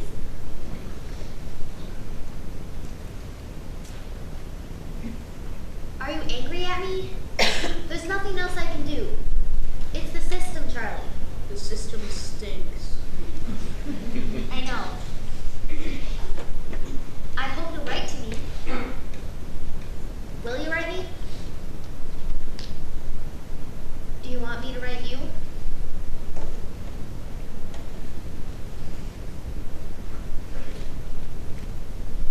You don't have to tell me now. If I get a letter from you, then I'll know, and I'll write to you. If I don't, then I won't. I hope you will, Charlie.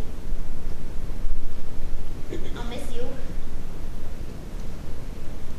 I'll miss you so much.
Who is it?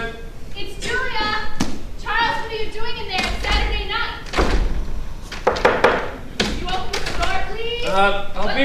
What's going on? I'll be right there. Is somebody in there with you?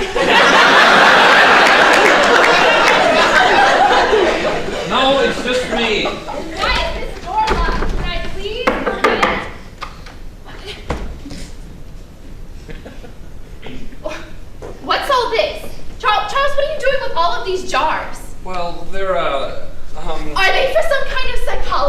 experiment. Well, you could say that, I guess. Charles, where have you been? I've been looking all over for you. Finally, I get a hold of Stanley, who tells me to come and check here first. Didn't you remember about tonight?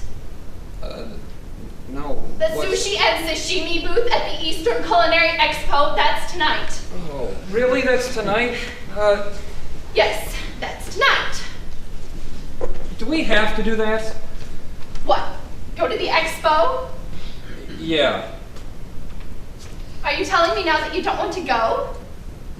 Not really. But why on earth not, Charles? It's sushi. Well, yeah, but the thing is, I don't really like sushi, and I don't think I even know what sashimi is. And I don't like French restaurants, and I don't like lamb Florentino, and I don't Charles, where is all of this coming from? I'm just saying that I think we have different tastes. I don't like some of the things you do. Most things, actually.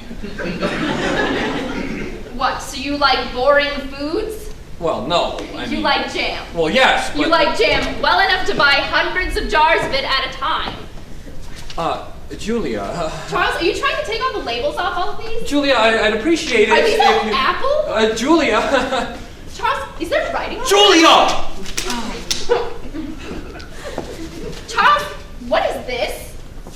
Those are fireflies. Oh!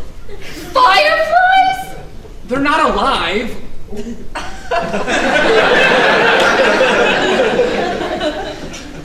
You have a jar full of dead fireflies? It's from my childhood. That is so gross. Charles, do you collect bugs? Just these.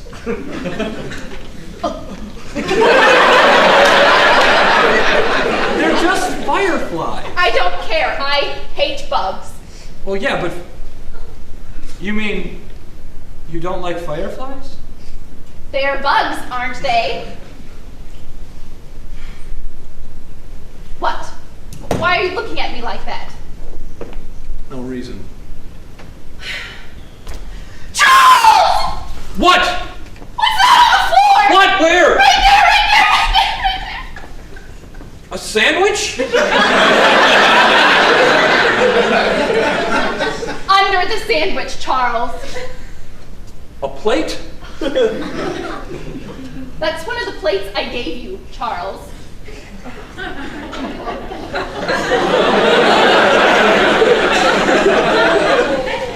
Yeah, it is.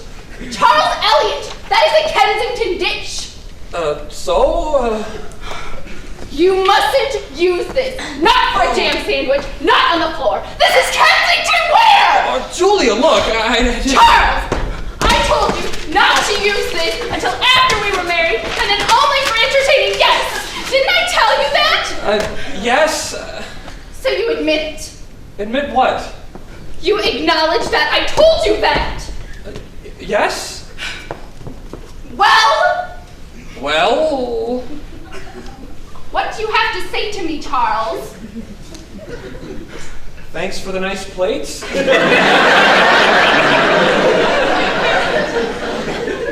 No, Charles. You owe me an apology. What? You owe me 2 apologies. One for the plate and one for our date. This is crazy. I am not going to stand here all day, Charles. Are you going to apologize to me or not? No. No. No. No. What? No. No what? No, I'm not going to your sushi festival. No, I'm not going to apologize for using my plate. And no, I'm not going to marry you. Excuse me? Julia, I can't do this anymore. Charles! Don't be ridiculous. This is not ridiculous. This is perfectly normal.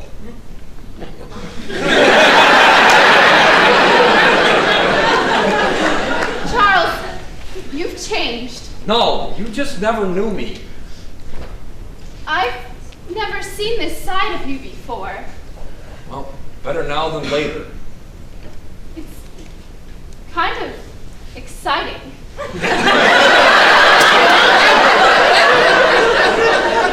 What? I kind of like it.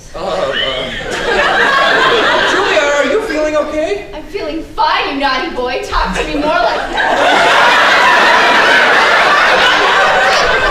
Crying out loud, Julia, knock it off! Charles, I didn't know this was in you. What was in me? This kind of force, this kind of power. Julia! Charles! No, Julia, no! Yes, Charles, yes! Julia, you are not getting it. Then teach me. Teach me to get it. Listen to me. This is a jar of Dutch apple jam. What? This is a jar of Dutch apple jam. Dutch apple jam. Yes. And on the back of each label is a message. A message to me. It's only on the apple jars. It's not on the other ones. I found 32 of them on the apple jars. That's significant. The apple jam jars have messages for you. Poems. Sonnets. Written by a girl that was sent from heaven. A girl that I can't get out of my head. That I haven't been able to get out of my head for nearly 20 years. Do you understand? Not really.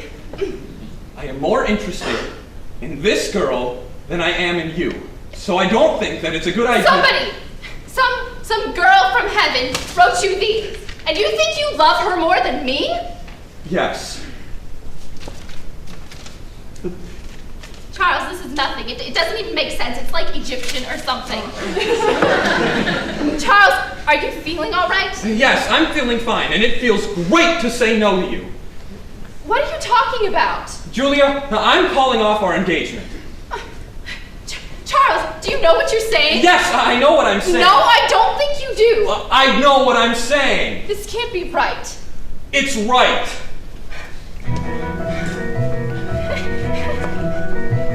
Charles, I don't see how you're thinking clearly. You told me before that you loved me so dearly. We told all our friends, your mom and my father. You're making me wonder why I even bothered. Think of the life we could have had together. We could have had children named Jason and Heather. Here's one last chance in case you weren't in your right mind. Do you love me? No. Fine! I just hope you know that I never loved you. Do you think I'll miss you? No. What? Do you want to know what I think? No. Well, not so fast, Charles. I wasn't finished. I hope you can see how our life will diminish. Maybe you don't see all that you'll be missing, but you will regret me when you're reminiscing. Most women would kill for my features. It's true. And I would have given them freely to you. But I don't need a man who obsesses himself with jam jars. Have you gone crazy? No. Well, I hope you are happy, because I'm walking out. Don't try and stop me. No. This is goodbye. Julia, look! I never meant to cause sadness or anger, but we just do not harmonize. Did you ever bother to get to know me? Did you know that I love fireflies?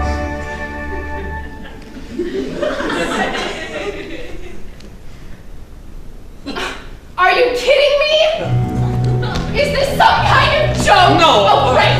Well, that makes it 1,000 times worse. Well, I do think you're a creep and a freak and a... Julia! No, don't even try talking, because my feet are walking. Don't call me, and I won't come knocking. Have a nice life.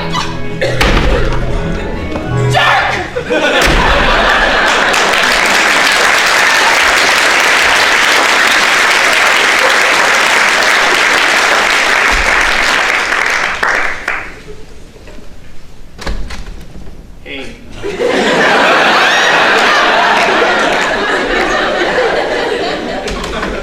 Hey. I see Julia found you. Yeah. I didn't know if you were here or not, so I decided to check for myself. Yep, I'm here. You okay? I told her no. You what? I told Julia no. Really? Yep, we're not engaged anymore. Hey!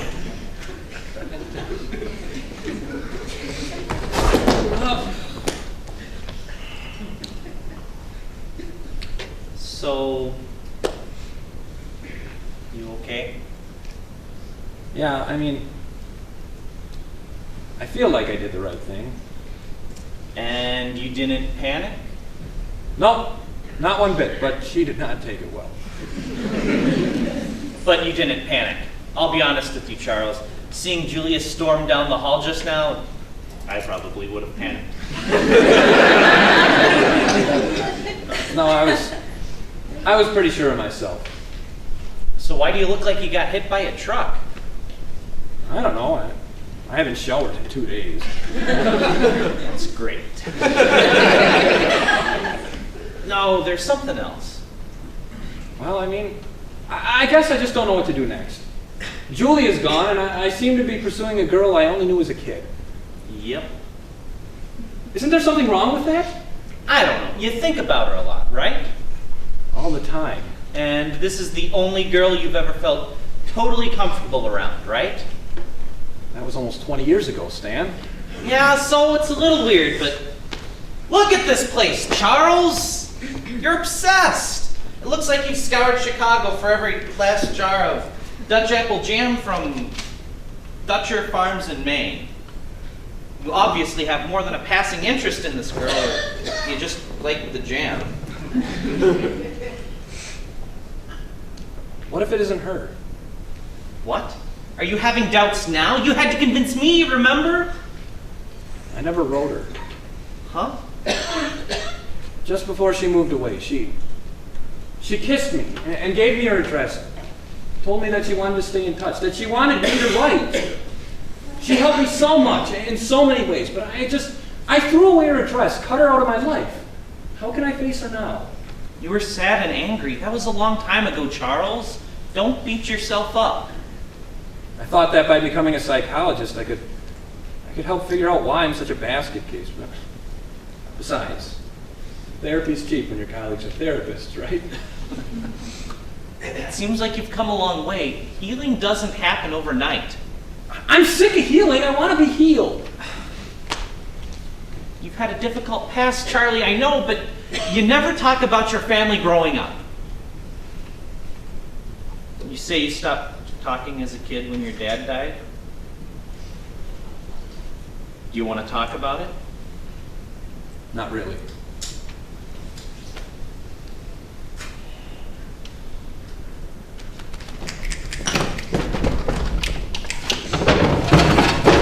Say, do you have that old Rorschach test around here? Why? I don't know, let's just do it once. You want to do the Rorschach test?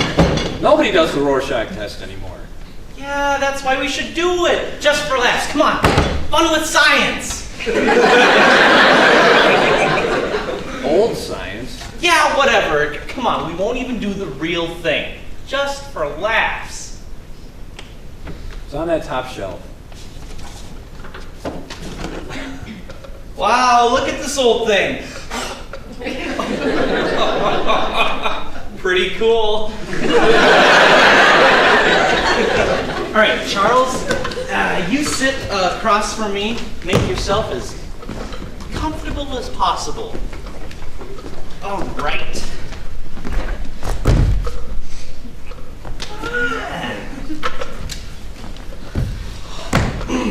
All right. Relax your shoulders. Just relax. Are you relaxed? Yes. This is stupid. You're stupid! Now shut up and pay attention. Now I'm going to show you an ink blot. I want you to look at each one for a while and then tell me the first image that you see in each ink blot, okay? Sure. All right. Let's start with this one. Do you see anything in this one? Yes. What do you see? My father.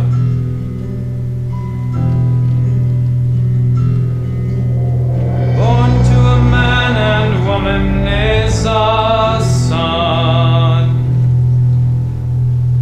A little boy, a cooing precious one. Innocent and new.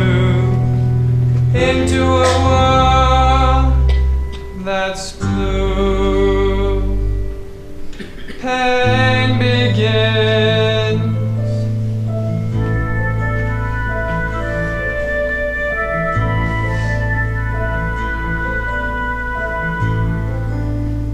Here is your son. Look at his fingertips. He has my hands, and he has your nose and lips. Hold him now, Frederick. Hold him for a while. Our boy needs his father. Hold your baby Charles. He doesn't look healthy. He doesn't look strong. They say he's perfect. There's nothing wrong. He's not what I banked on. What I thought he'd be. I'll hold him later. He looks weak to me. Doing good, Charlie. All right. Well, let's keep going. Let's do another one. We'll do this one. Do you see an image in this one? Yes. What is it? Jimmy Lucas. Who's Jimmy Lucas? Just some kid I used to know. A troubled boy lives day by day by day, waiting for the day his dad will say, "You're doing fine, son, I'm glad you're mine." It never comes.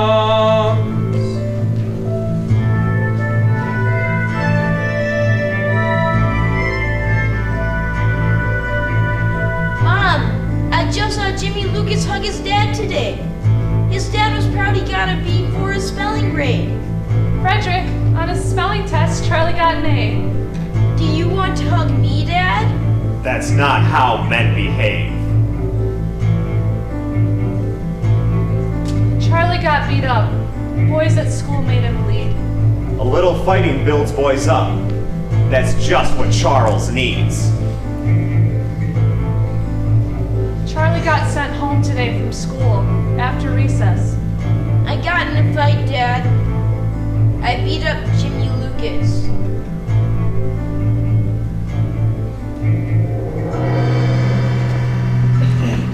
All right, Charlie. Let's just do one more.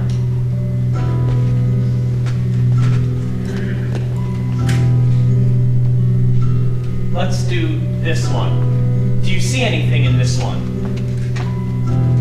Yes. What do you see? Death, disappointment, inadequacy. Father feels the grip of death's firm hand, replacing strength with a much weaker man. Words still are made that cut deeper than a blade. Pain. Linda. I'm right here. Rest yourself. You mustn't speak. The boy is not to see me. He must never see me weak. Father? Charlie, no! But Mother! Ah, you little flea! Can't a dying man die with a shred of dignity? Yes, Father. Shut your mouth and your whiny little dit. I had hopes, but now it's clear you won't be anything! But Dad, I want to be with you. Please don't send me on. I may be your father, but how are you my son?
anything else that needs to be done? No. Thank you, Amanda, for your hard work. I appreciate the late nights.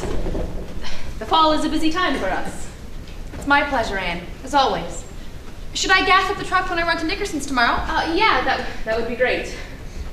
Say, Amanda, before you go, could I just talk with you for a minute? Yeah, sure. What's up? Why don't you have a seat? Is something the matter? Oh, nothing really. There's just a few things we need to talk about. Okay. First of all, it's the end of the month, and I think you've been doing an excellent job. You're a hard worker, you're polite, you're extremely resourceful. In fact, I think you may be the most creative person we've ever had around here. You're obviously very intelligent, and I think you've been working out very well for us. How do you feel the past month's gone? I really love it here. Everyone has been so welcoming. It made me feel so at home. I like the orchard. I like the variety. I like the work. I'd have to say, I love the bluff just past the orchard. It's so beautiful there. I see up there a lot. You like to write up there. Yes. What sort of things do you like to write? Oh, lots of things. Poetry mostly. Poetry? What kind of poetry do you write? I write sonnets. Sonnets? Like Shakespeare's? I know each one of his by heart. I'm sure that you do. Well, see there, another hidden talent you brought to Dutcher Farms. Amanda, do you, by any chance, show your poems to anyone? Not very often. Not in the traditional sense. Would you ever show me? Amanda, do you ever write your poems backwards? Why? You do, don't you? Ralph brought these in from the labeling room. He found writing on the backs of the labels. These are your poems, aren't they, Amanda? Do you mind telling me what this is all about? I mean, Amanda, I'd like to take you on as a regular employee. It's just, you're something of an enigma to us. You blow in here like the wind with nothing but the clothes on your back, a small bag and a black eye saying that you've been in California for a while. You impress everyone with your intelligence and your work ethic and your creativity, and now we find that you write sonnets backwards and stick them on our jam jars. Frankly, I'm entitled to a little background here. What's your story? Are you in some sort of trouble? No. Are you running from something? Anne, I think I'm cursed. I don't know if I'm naive or subconsciously attracted to men who like to smack women, or if the words hit me are written across my forehead in invisible ink. But every relationship I've ever had, starting with my parents, has unloaded on me like a ton of bricks. All but one. Every relationship but one?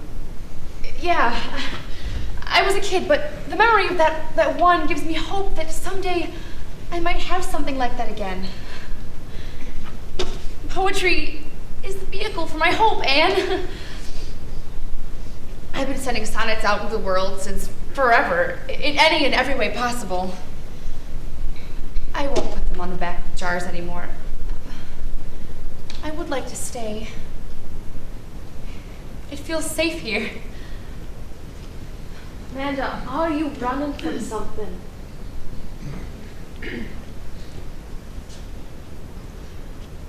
I just don't really want to be found. Not now. Not for a while.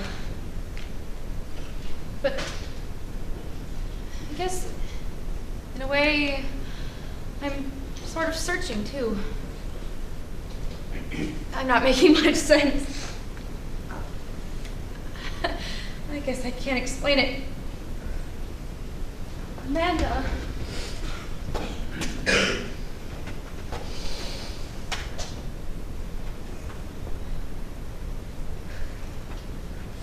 You can stay, Amanda.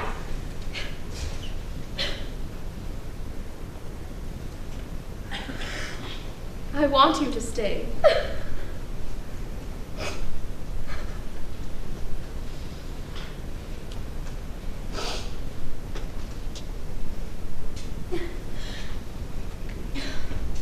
I'll see you tomorrow.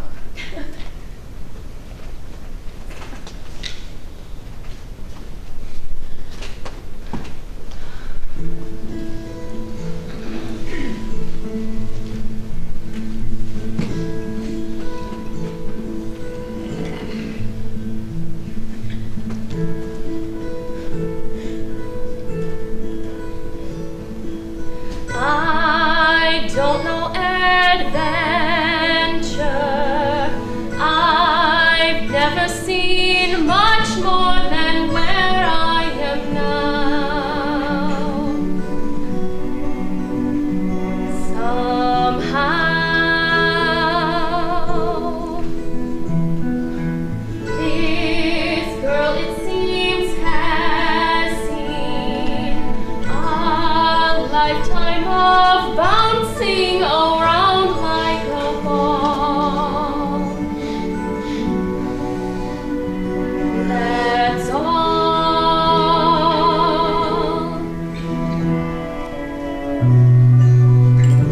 Is there only so much love in the world, and not enough for some?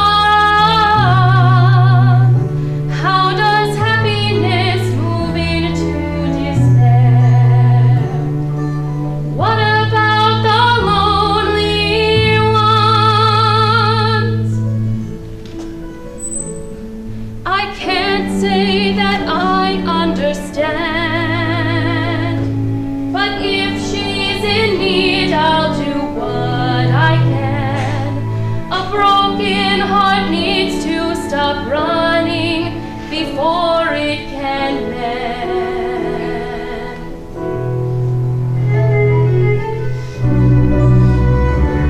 Is there only so much love in the world, and not enough for some? Lord, I offer to you this simple prayer. Take care of this lonely one. This lonely one. This lonely one. This lonely one.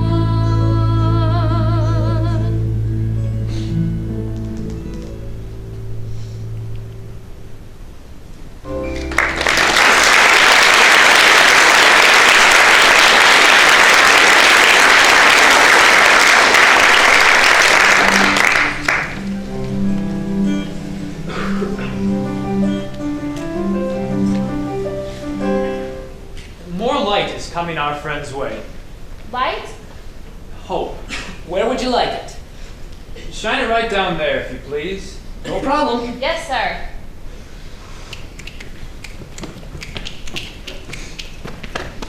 Stanley! Stanley! What? What's up? This is what's up. Well, what's that? It's a letter from my mother. Oh, how's Mom? Oh, well, Mom seems to be doing very well. She's taking a painting class at night. I guess she really likes it. Good! You didn't stop me to talk about your mother, did you? No, well, sort of. Huh?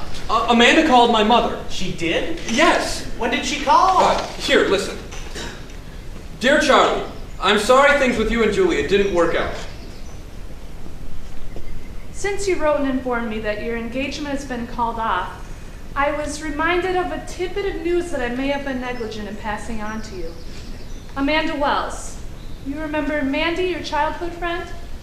Well, She called about 2 months ago, and she was very interested in any news of you, but when I offered to give her your number, she wouldn't take it. I'm sorry I forgot to tell you. I hope you're doing well. Love, Mom. So, is that good news or bad news?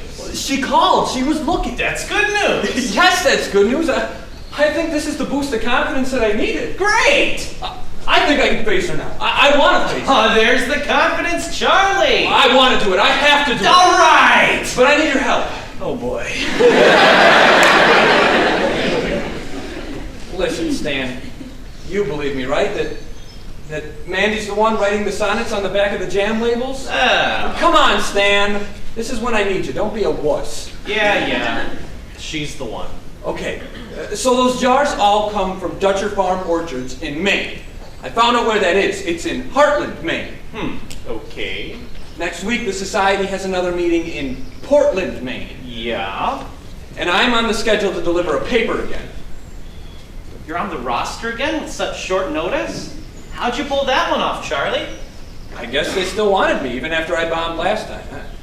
I'm not keynoting, and I'm not in their current ad packet. It's a small group, but still terrifying. Wow. I figure I can always bow out at the last minute if I have to. Charles... But I'm not going to. I'm facing my fears, sort of. No conditions, Charles. No sort ofs. Okay. Look. I have confidence that I can speak in front of an audience of my peers without panicking or breaking down If what? If you go to Heartland and find Mandy and make sure she's in the audience. What? Come on, Stan. No way! One time. No, you have to find her for yourself. You can't just dodge one fear for another. Look, it's taking time, a long time, but I know I'm getting better. I need to take this a step at a time. Look, this isn't even about the speech. I don't care about the speech. The speech is just a means of getting Mandy into the same room as me. Why do you need a means of getting together? Just go and visit her. Facing public humiliation and possibly even damaging my professional credibility is an easier step than that. Look, Stan, I know that if Mandy comes to the presentation, the speech will take care of itself. She gave me confidence once before. If I can simply be assured of her presence, then I know I'll have confidence. She gave it to me before, then I'll be able to face her. Charles, what if she's not like that anymore? I mean, what if she's not the same person you remember as a kid? I don't know. I mean, not that I haven't thought about it. And what if she doesn't come? She will. How do you know that? I've been reading her sonnets. Will you help me, Stan? That is some seriously convoluted logic, you know. Stan, please. This is a mind block. I know. This is not good therapy. One time, Stan. A step at a time? A step at a time. Okay, I'll do it. Don't even think about hugging me. Okay.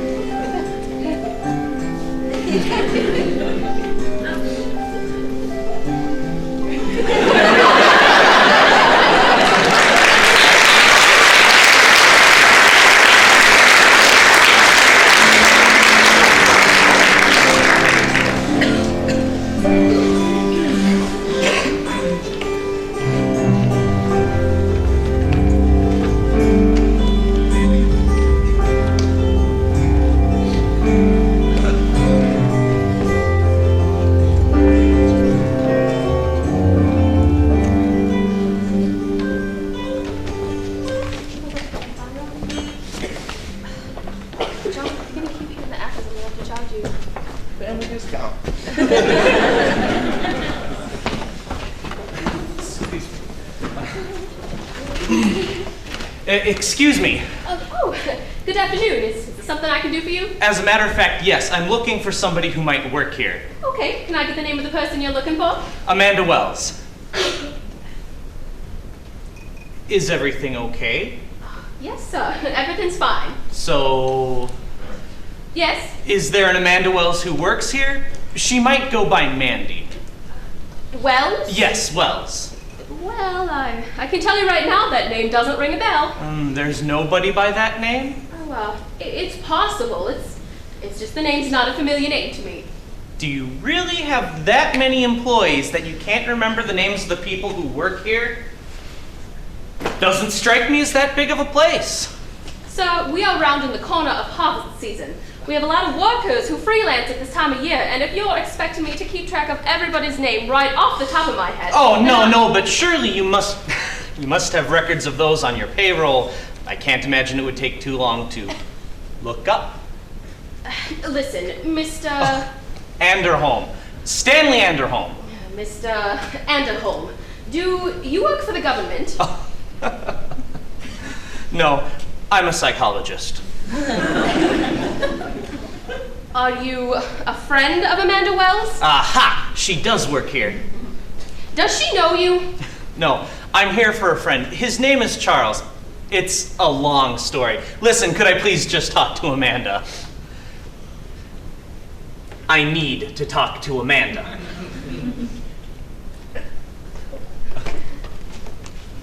Thank you. Ralph, could you and John come up to the office right away? We may have some trouble here. No, there's no trouble. Oh, good. I'm very glad of that. Listen, Mr. Anderholm, depending on the requests of each respective individual who works here, we are legally obliged to withhold any information about our employees. As for this Amanda Wells, I will look into the matter. If she does, in fact, work here and wishes to speak to you, then I'll be able to give you more information tomorrow. There's nothing more I can do for you today. Tomorrow will be too late. I need to see her today. I can't come back tomorrow. I have to see her now.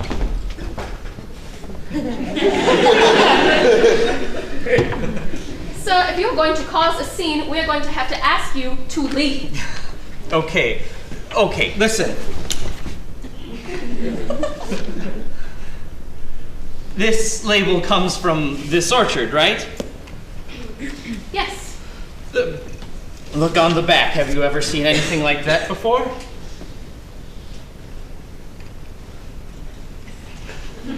You have, haven't you?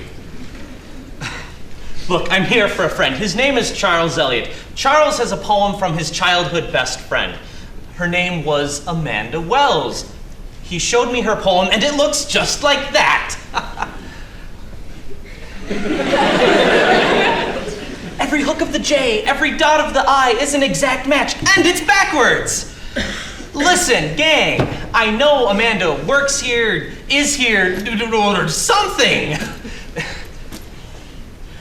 I study liars every day for a living. Some people are really good at it. No offense, but you guys suck.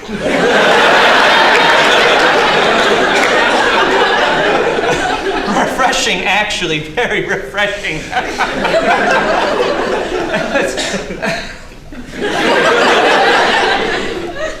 Look, if you won't let me speak to Amanda, could you please just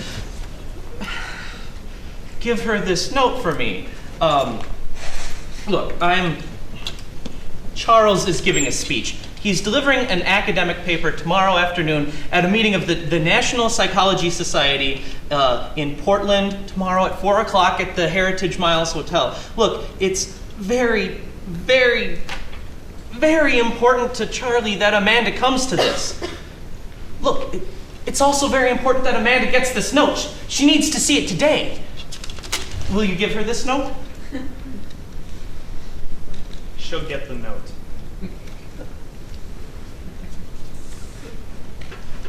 Does she have a phone number or some way that I can She'll get the note. Does she have a way to get to Portland?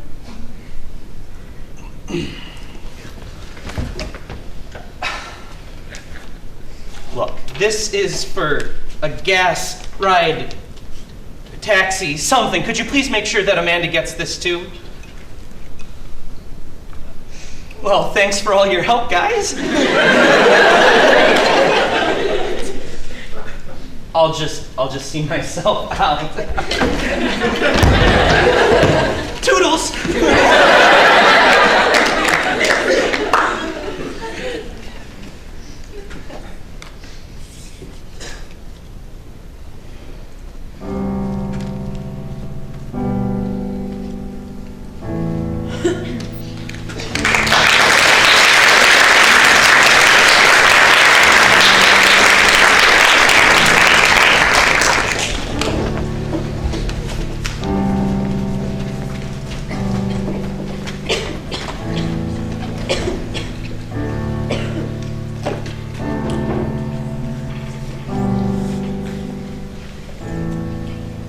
Sometimes, the quickest way to move ahead is only found in turning to go back. The poor will find great wealth in simple bread. The rich are driven mad by what they lack. To fail is the foundation of success. Success is failure's favorite place to lurk. In giving is a man most amply blessed, and play can render most important work. The lives of all are filled with paradox. A blessing well conceived can be a curse. When opportunity steps up and knocks, how often does it play out in reverse? Is love exempt from this contrary call? When doubt and fear and time create a wall?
Hearts there are, but from one die were cast, both of them vexed with a tormented past. Hope keeps them living, displaces their pain, a hope that their hearts might share one beat again. But time can mar hope, though the heart wouldn't will it. The heart can grow scared of that which could fulfill it. What if fulfillment no longer exists? I run away. and keep my hope. My heart can't take the risk.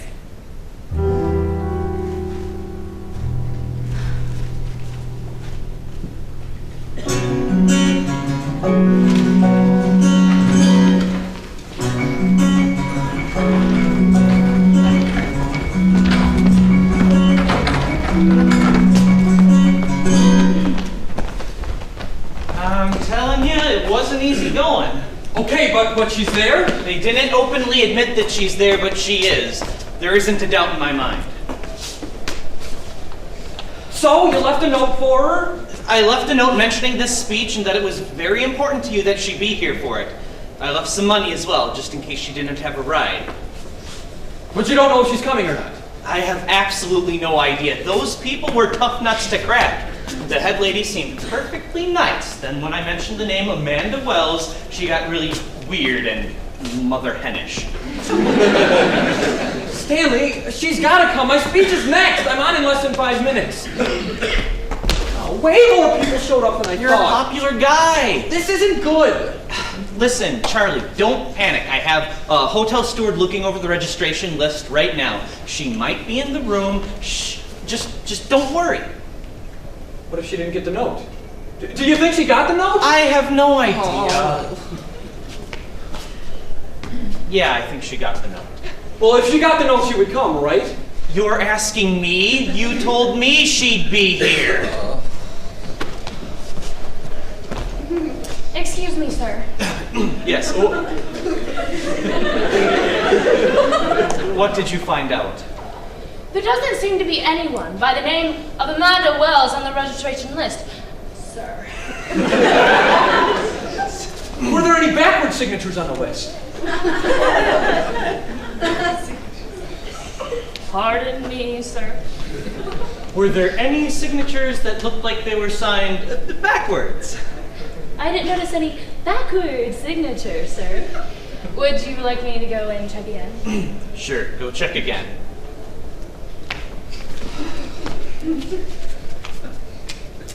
Thank you, sir. Dr. Elliott? Yes. Hi, I'm Michael. I'm introducing you. We're ready to go in about a minute. Is that all right? Yes, that's fine. He's ready. Terrific. Just want to say it's an honor to have you here. We're very much looking forward to your speech. Thank you. Do you hear that? Oh, I need her to be here. This room is a lot bigger than they said it would be. All right, Charlie, listen. Don't panic. I don't know that she's here, but that doesn't mean she isn't here. You wouldn't be able to see her in that crowd anyway. He's starting. Ladies and gentlemen, distinguished colleagues. I can't do it. Charlie. I made a mistake. I shouldn't be here. All right, Charlie, listen. I know you. You panic when you don't take your own advice.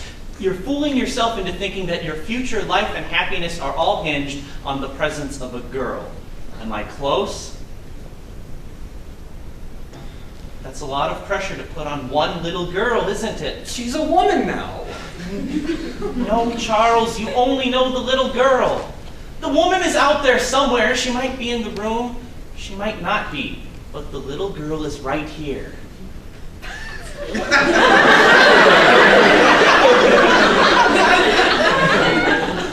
You've been carrying her around for a long time. And this is where your hope comes from. You've been depending on it for a really long time. But what you really want is out there. The speech will take care of itself. It will come to a conclusion and everyone will be gracious. But then you have to go find what you want out there by yourself. Dr. Elliott is an honored recipient of the Glenn Fellowship for Research in Psychology. Wow. That was a pretty good pep talk, Stan. I've read all your books. That stuff ought to sound familiar. Ladies and gentlemen, please join me in welcoming. There are no backward signatures, sir. Thanks for your trouble. No trouble at all, sir.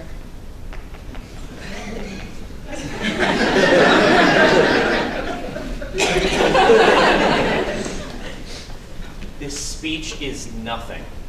Thanks, Stan. Dr. Charles Eliot.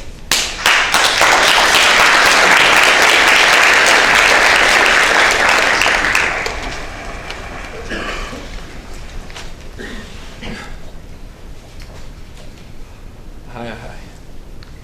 I am,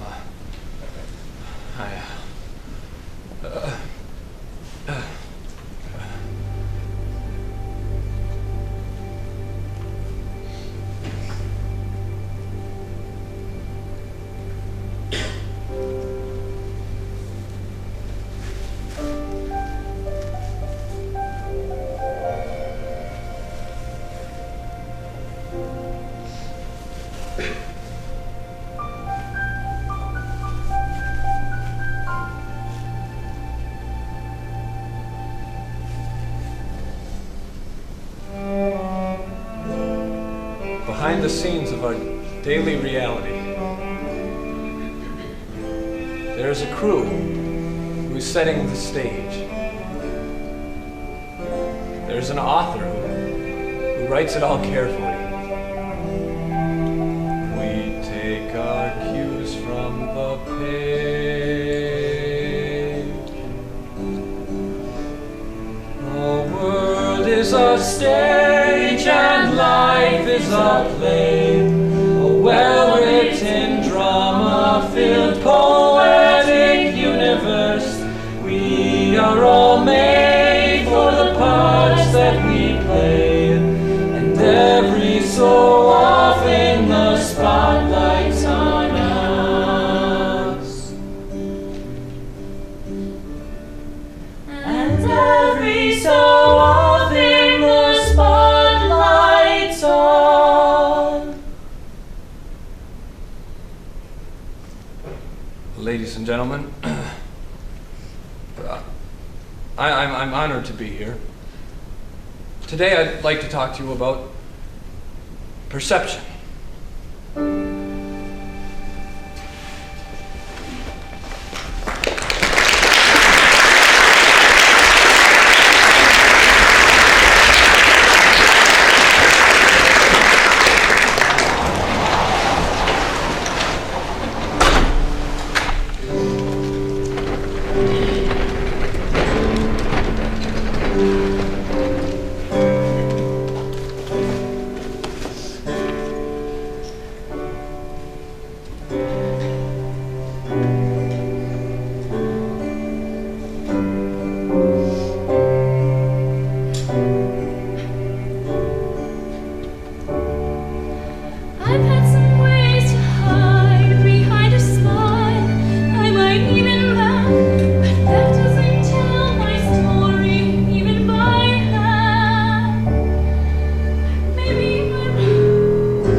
Excuse me.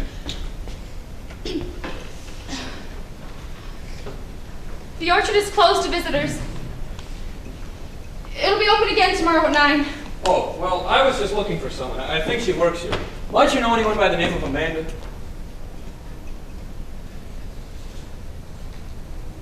Mandy?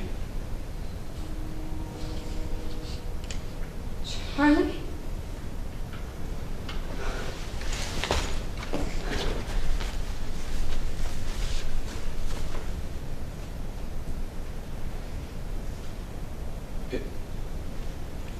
It's you. I'm looking at you. I can't believe it. Me neither. How long has it been? We were kids. Long time. A long time. How have you been? Oh, okay. And you? Fine. Glad to see you. Likewise. So, you gave a speech today. You knew. You got the message. Yes. I'm sorry I didn't come. You did, actually. You were there. It's complicated.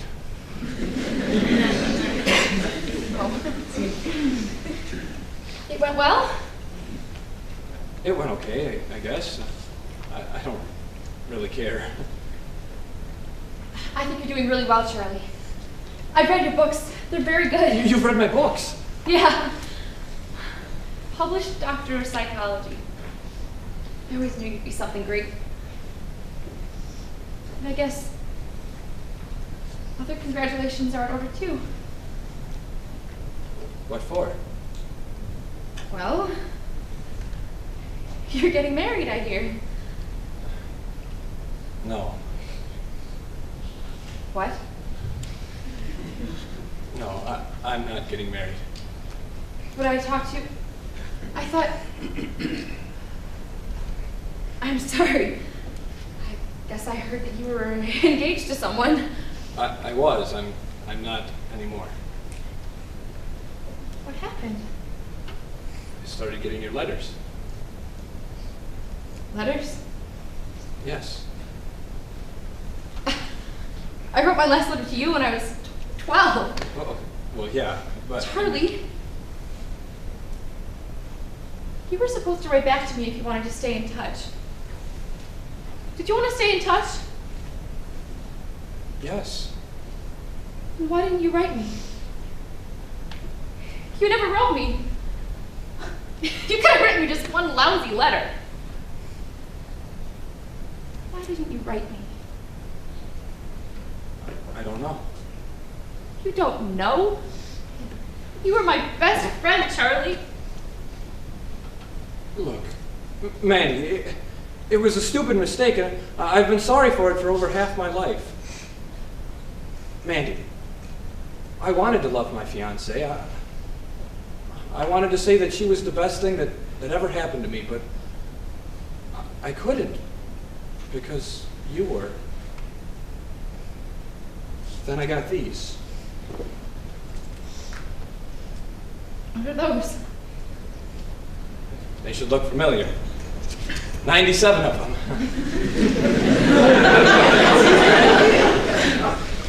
Backward sonnets I pulled off of jars of Dutch apple jam from Dutcher Farm orchards. I believe they're yours. Oh, These reminded me that you were still out there. No one else could have done this, Mandy. I think these are written to me. Is that true?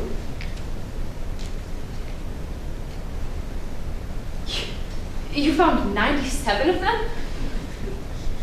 I went looking. My office is full of jars. My friends think I'm crazy. Here, I have something for you. What? You once told me it was a dream of yours to have a book of poems, a published book of poems of your own. What's this? Jar Sonnets. by Amanda Wells. I talked to my publisher and showed him the poems. He was impressed. Oh, look. They're in the book, both backward and forward. People can read them slower that way.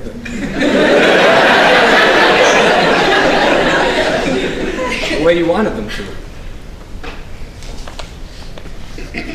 This book is just a prototype. All you have to do is consent to its publication, and books just like that one will go to bookstores and libraries all around the world.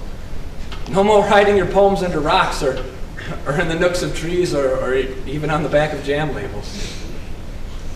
I don't know what to say. I wondered if you'd ever want to give me sonnets again, instead of hiding them for me or others to find. What? I've missed you, Mandy.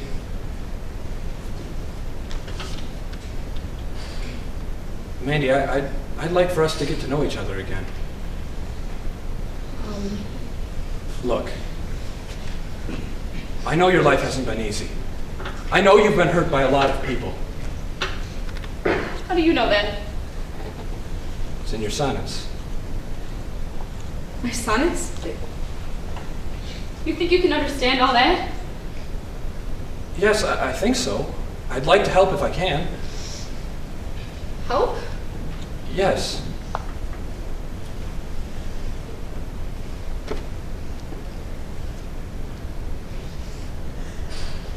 I can't do this. Do what? I thought this is what I wanted, but I can't do this. What do you mean? Do you want me to go? I appreciate the book, Charlie. And it touches me more than I can say. But I can't go through with it. Look, Mandy, I'm not asking. You don't have. Maybe we could just spend a little time together. I'm sorry. Look, I've gone through quite a lot just to be standing here in front of you. I can appreciate that. And I'm sorry. I understand if you're scared, Mandy. I'm scared too. No, Charlie. Your scared is different than my scared. How so? Look, I'd like to help if I can. Do you think you're strong enough to do that? You couldn't even stand to face me when you invited me to your speech. You had to send your friend. And when we were friends, you were the one who gave out on me. Those sonnets were for you, Charlie. I'm amazed that you intercepted 97 of them. I've been wanting and waiting for this day for a long time. But now that it's here, forgive me. I don't have the trust that you do. Amanda, Charlie! I'm not that little girl anymore who used to help you through your troubles. I've got my own, and I'm scared. I don't have all the answers anymore. I've been living in hope for so long that now I'm too scared to give it up. We were good friends once, Charlie. And it means a lot to see you now. But I think we should just leave it at that. I want more than that. That's all I'm able to give. Amanda, Charlie, please!